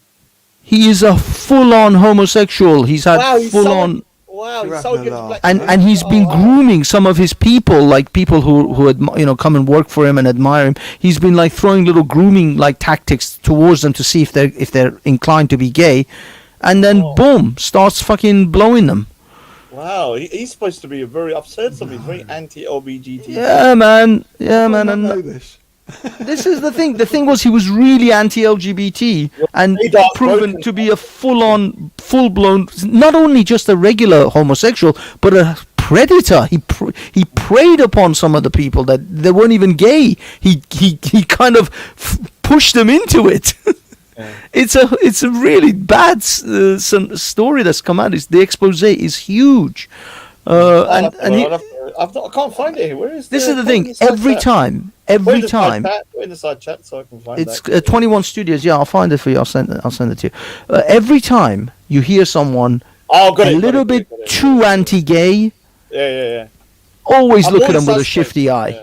If Because you're no. The thing is, if you look, this is the way I see it. Yeah, if you're confident in your, like, I don't look at men and fancy them. I don't care what anyone says. I'm sorry, Simon. I just don't. So I don't have any issue. I don't have no issue. I'm just saying. I'm sorry, Simon, but I don't find you sexually attractive. I don't have any issue. Like, I don't have any kind of, like, in my head going. I would love to, but I just don't. I think a lot of these guys that are very homophobic have, like, sort of tendencies, maybe bi, and so when they're around gay people, they're getting kind of, like, I don't know, these weird feelings and stuff. So they're getting angry with themselves. They're not comfortable in their own sexuality. Which is why, like, they've been trying to be hyper masculine to kind of prove that they're not gay or something. Yeah, it's just weird, man. Maybe that's what it is. But Jesse, I mean, this is the thing. This is what, like, that there was that other preacher. Oh man, I forgot his name. Years and years ago, where he challenged Richard Dawkins on, like, he runs this. He used to run this mega church. Thousands of people used to go to his church. And he was found that he had a masseuse that would come round and take care of business. I forgot his name. I forgot the guy's name. I mean, the thing is, it's only one video, so until I see more, I mean, it's good thing. Oh, another thing I wanted to ask you, Banksy, because obviously I'm doing the free speech thing yesterday, and I want to prove that blasphemy laws can go awry. Also, there's the quote in the Quran about basically people that are not Muslim are the vilest of creatures. What is it? What's the word they say? What is it when they say we're the worst of creatures? Yeah. Yeah. But you're looking for that verse. No, but what I'm saying, if you was to go down the rabbit hole of free speech, I'm trying to show people how crazy it could go. Say if there's a blasphemy law, or say hate speech, I could then say, isn't that hate speech against me? If you're calling me the worst of creatures. Of course, but the fact is that this is the problem. It's the hypocrisy of hate speech, is that it's not applied actually fairly anyway. Yeah. It's applied selectively. If I write a book and call it my holy book, but say I have to murder anyone that wears, that has a left foot, then suddenly that's not hate speech. But if I just go out and say murder everyone that's got a left foot, it's now a hate speech. This is nonsensical bollocks. Literally, the Islamic text talks about how to kill gay people. Yeah, I mean, this is why I'm going to argue the thingy. Muslims should want free speech, because if free speech gets out of control, and we use it uniformly, their religious texts are going to be censored, right? Could be in the end. If you're looking at the nth degree, yeah. It could be sent in India. I'm going to go over what's going on in India. India is a total shit show at the moment because of blasphemy. Pakistan is a total shit show because of blasphemy. Do you know why? Because it starts with a little blasphemy for one group, and then the other group, it will either start expanding to include lots of other groups. So I'll give an example. In Pakistan, it was originally supposed to be a Muslim state. Then they started persecuting the Ahmadiyas under blasphemy. Then the Christians, then the Hindus, then the Shias, yeah? And now it just keeps on going on to a point that anyone that disagrees with the mainstream version of the religion is going to be a blasphemer, and they're killing people. The other day, Samsung. Have you seen the thing about what happened about Samsung? Samsung, as in the company Samsung. Yeah. Let me show you what happened at Samsung. So in Pakistan and India, I mean, Pakistan still takes the biscuit. India is going that route, which is sad. Yeah, I mean. I'm not gonna lie. Even Sikhs, I'm worried about Sikhs as well. Some Sikhs I think are kind of getting influenced by this madness of, like, spazzing out and killing people for blasphemy. Like in India, it's happened as well. Like, it's just madness. Like Hindus are doing it. It's just like getting like and it's because of, I think people think that if you don't defend your religious figures through violence, you don't love your God. You understand? You don't love them, and I think it's the opposite, in my opinion. But that's how it's always been. Samson blasphemy. Let me just show you what's Dude, happening. there is a. I used to think it was a Quranic surah, but there is an actual hadith that says when the martyr dies in fighting for the cause of Allah, when he goes to heaven and Allah asks him, "What is it that you want?" He will ask so that he will ask to be reincarnated into on earth so that he can be martyred again for the cause of Allah.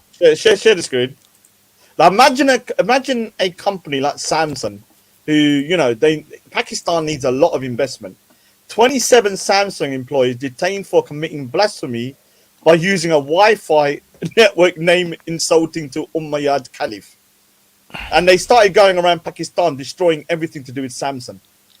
Yeah, ripping down posters, destroying property. I'll show you.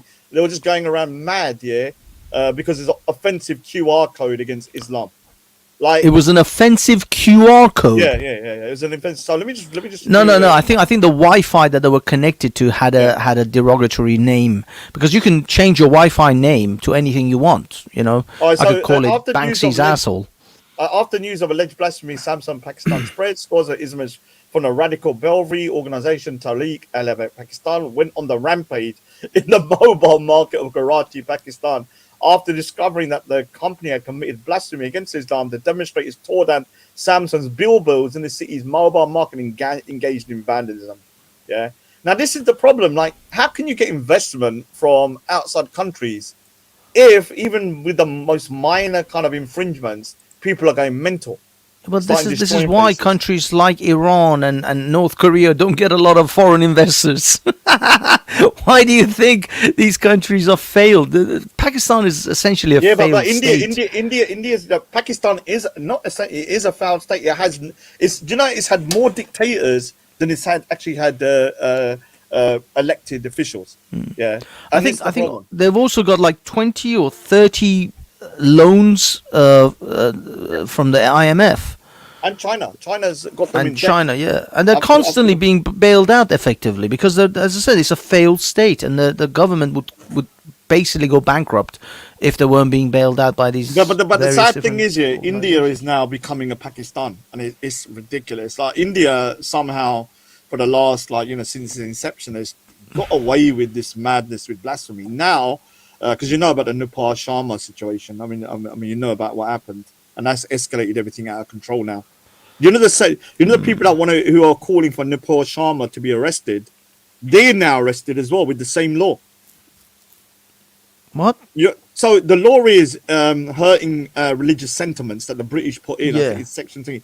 That law is what they were getting to use to arrest Nepal Sharma. You know, the lady that made that. Yeah, the lady who talked about now, Muhammad. Some of the people that made the complaint, when they started the Hindus started looking into their Twitter feeds, they started finding stuff about Hindus. So what do? They put now a complaint against them, and they're arrested. Yes, because most of these Muslims say all sorts of heinous shit about the Hindu religion, and they constantly get away with it. Yeah, but the problem is, this is turning into a shit show where everybody is now pointing fingers. You're blaspheming, and this is why blasphemy laws, unless you got an homogenous population, cannot work. Yeah? It can't work. As much as I don't want people to cuss my religious figures, I can't expect, if someone cusses my religious figure, I'll just cuss theirs back if I have to, yeah? But with atheists and stuff like that, what can we do? You're going to burn in hell, right? If I truly believe, you're going to get punished in the hereafter for your madness. And this is the thing, like Europe has, and this is the argument I'm going to try and make tomorrow, is to kind of show, because I don't think people really understand how backward Europe was 500 years ago, how they were killing people for the most minor infractions if they were talking about religion and stuff. Like the blasphemy laws here were like insane. They will burn you at the stake for minor things. Yeah. Absolutely. I mean, this is the thing. Again, most people don't remember these histories. They say those who forget their history are doomed to repeat it. This is the reason. I mean, there's a woman called not Pamela Geller. It's another lady. She's from Lebanon. I forgot. She's an staunch anti-Islam speaker, and she. man, what was her name? Anyway, she talks about freedom of speech, and she says, look, we don't just simply are people who've been given freedom of speech in these countries that are free, just, to do as we will with it. We are custodians of this response. We are responsible for this. This torch has been passed down to us for us to retain it and then pass it down to our children, and they for them to do the same with their children. We are simply holding on to these freedoms so that we pass them on. These are not ours to do with whatever we want just because we don't like someone saying something. We strip it away. People died for their right. Exactly. So this is the problem until people start realizing that, look, the UK, I mean, just a couple of 100 years ago, if you was to criticize Jesus, you would have been freaking put in jail at the minimum. Criticize Jesus, criticize the fucking king, the queen, the royal family. You would be freaking hung for it. Yeah, hung, drawn, and quartered, and everything. So it's not like a freedom that is being just given. People have had to die in order for people to say it. And but that's the problem. That's the problem. The new generations, they think that this is just theirs. They just got it, and we can do whatever we want to it, and we'll strip it away. What they don't realize is once you give it away, once you give away your freedom to the government, you will never get it back. You'll have to kill to get it back. Can I just say that bleeding tarp? Don't talk about Sam M or thingy. You would have been burnt at the stake, in the 1400s as a witch, 100%. Yeah, you probably would have come back as a freaking witch as well. You nasty, dirty little... What is this shit? Bleeding out, talking about it's okay. Simon thinks it's okay to be a nonce-apologist. You know what she said about... Do you know my sister who's ill? Do you know my sister who's ill, yeah? She was like, hey, you know what? You know what, Rod, he needs to understand his sister, it doesn't matter if she just say it. If he does something, she's going to get it as well. She's a revolting excuse for a human. Yeah, I've always called this woman out for the pile of shit that she is. She's not a woman. She's a freaking churel. Do you know what churel is? It means a dirty witch. Not even a normal witch, a dirty one. Yeah. A nasty, evil one. It was her that got... because I immediately went after this one, and I started just calling her all the shit that I knew, and because I'm so proud of you. Yeah, because I just instantly, because of I've heard some of the things I heard that this woman has been up to, I was like, fuck her. So I just gone onto Rodney's chat panel and just fucking just drilled her, and Rodney chucked me out. I forced Rodney to simp for her. But you know what the worst and ever thing since is, then, I've been calling Rodney a simp. Well, do you know the worst thing is, she's got such a foul voice, but she goes, hey, are you sure? You know those children pictures you tuck and put onto nude bodies? Oh, that's what she deserves. They deserve that. She's just one of those people that cackles, and she tries to act innocent, but she's one of the worst, nasty individuals I've met. Nasty, Jaleel. Jaleel obviously is a witch. Yeah, can't stand that woman, man. AK-47? K. Oh, actually, she's number one, to be honest with you. She called me a dirty raghead twice and said that my people are low-caste bastards, and she loves Sikhs, apparently. She racially abused my partner. Yeah? Oh, did she? Oh, God. And just to clarify, that wasn't me, because it sounds like you're saying racially abused my partner, and then I just said that she abused me. Disclaimer, not Raj. Yeah, not Raj, yeah. But the point is, Oh, did she? She's a nasty one as well, man. Yeah, nasty one. I don't know how people sit with people like... the most racist person I've ever met is, guess who? Afghan. Afghan has said the most racist stuff, and he is on a panel, and he's got the nerve to call Jupiter racist when he's called Jedi the N-word, he's called Raspek the N-word, he's called Valley. Nearly every black person he has gone against, he's called the N-word and put monkey pictures up of him. And then he has the nerve to tell people that, you're racist. It's unbelievable, that dude, man. Yeah, Afghan has he has actually pushed the barriers of free speech to the point. You know what he used to put in the back chat? He used to put the Kaaba, the Kaaba, Yeah. Yeah. You probably like this. He used to put the Kaaba with a dog squatting over it, shitting on it. Yeah. then he would put the Golden Temple with similar stuff. This is why I couldn't really do nothing to the dude, because he was an equal opportunity cunt. Then he would have pictures of the Giddles in nasty pictures. He had the Prophet. He used to put all these pictures of the Prophet. I don't understand how this guy is like literally like trying to be the kind of like, now he's a devout Muslim and he complains about racism. I've never seen anyone do what he done against Islam. Afghan did a lot of fucked up shit and he got a lot of heat, and then his wife and pictures of his wife and everything came out, and so he had to chill because he can't be associated. That's why I used to talk to him regularly. He hasn't contacted me in months now because he's trying to like distance himself. You know what he thinks? He thinks by growing his beard, the Taliban ain't gonna they're gonna forget everything. No, they're gonna forget, right? You say you used to skin them alive. Do you know what it is? I got a whole dossier on this guy here, and I'm telling you straight. If he ever, because you know, he said he sent people to my house. I'm talking about if you ever try to send anyone to my house again, do you know what? I'll just go to the Afghan embassy and I'll just freaking drop all the shit I've got on this guy. I'm telling you, I'm not even joking with you, because this guy's a little cunt. Yeah, he's a prolific troll. I'm not going to deny it, but yeah, Afghan had to chill. 31 Princess Gate, London SW7 1QQ. You know, that's the Afghan embassy.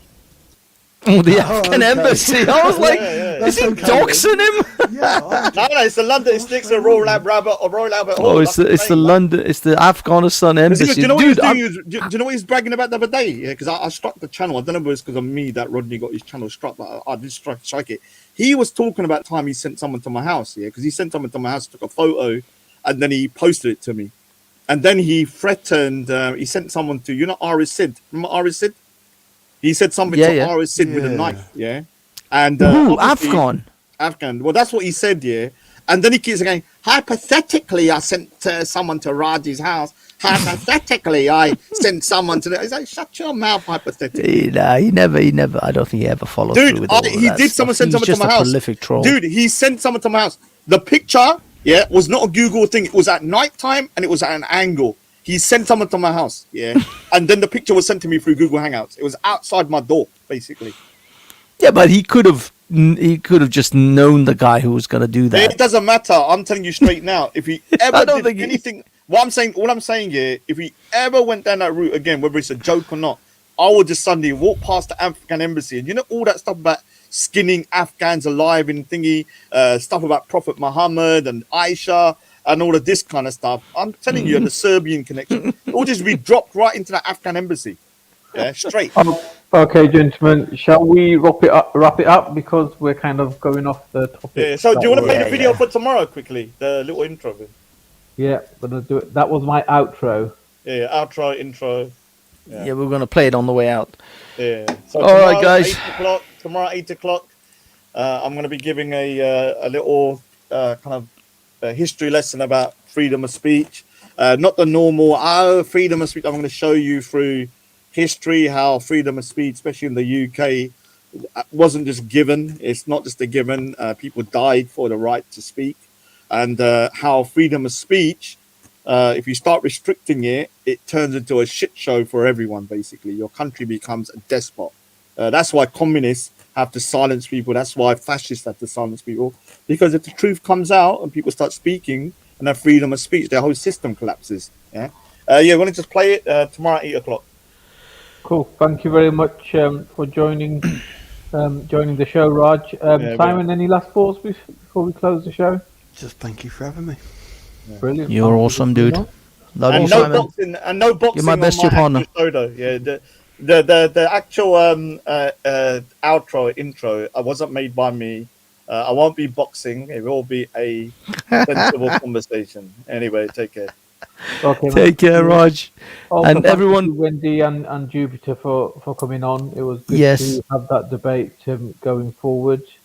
Banksy, you've had a lot of talking. Did indeed. Are you relieved? Do you now have an empty sack? Oh no, I'm gonna jump back on Jedi's after this. I was on there fucking with them earlier before I jumped on. Before we had to do the show, I was literally on Jedi's up until like 7:40 or something. Yeah, guys, remember to like, subscribe, and go over to speakerscorner.online and get yourself an account if you don't have one already. Some of the more spicier things that I post are definitely on there. Stuff that I can't possibly put on here anymore. So yeah, if you want the spicy meatball, go to Speakers Corner online, and that's where you get the juicy and all of Manny's conspiracy bollocks as well, with your chemtrails and your cum trails and bukkake trails. Factual YouTube or Sharia tube ones there. I would say download the app if you've got a smartphone or a tablet. I much prefer that. All right, gentlemen, let's play the outro. Yeah, so I'll look forward to your Unite the Right. Yeah, jump on, Simon. Yeah, nice one. You say. And also, Raji's doing his first show for Speakers Corner online tomorrow on this channel. So joining from that, I'm sure there's going to be shenanigans. So goodbye from me, and it's goodbye for everybody else. Yeah, don't trust your government.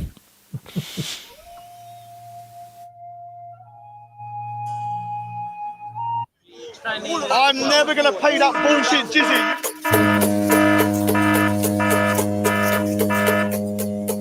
Not paying no bullshit jizzy. Bye-bye. We'll be back. I'll be back.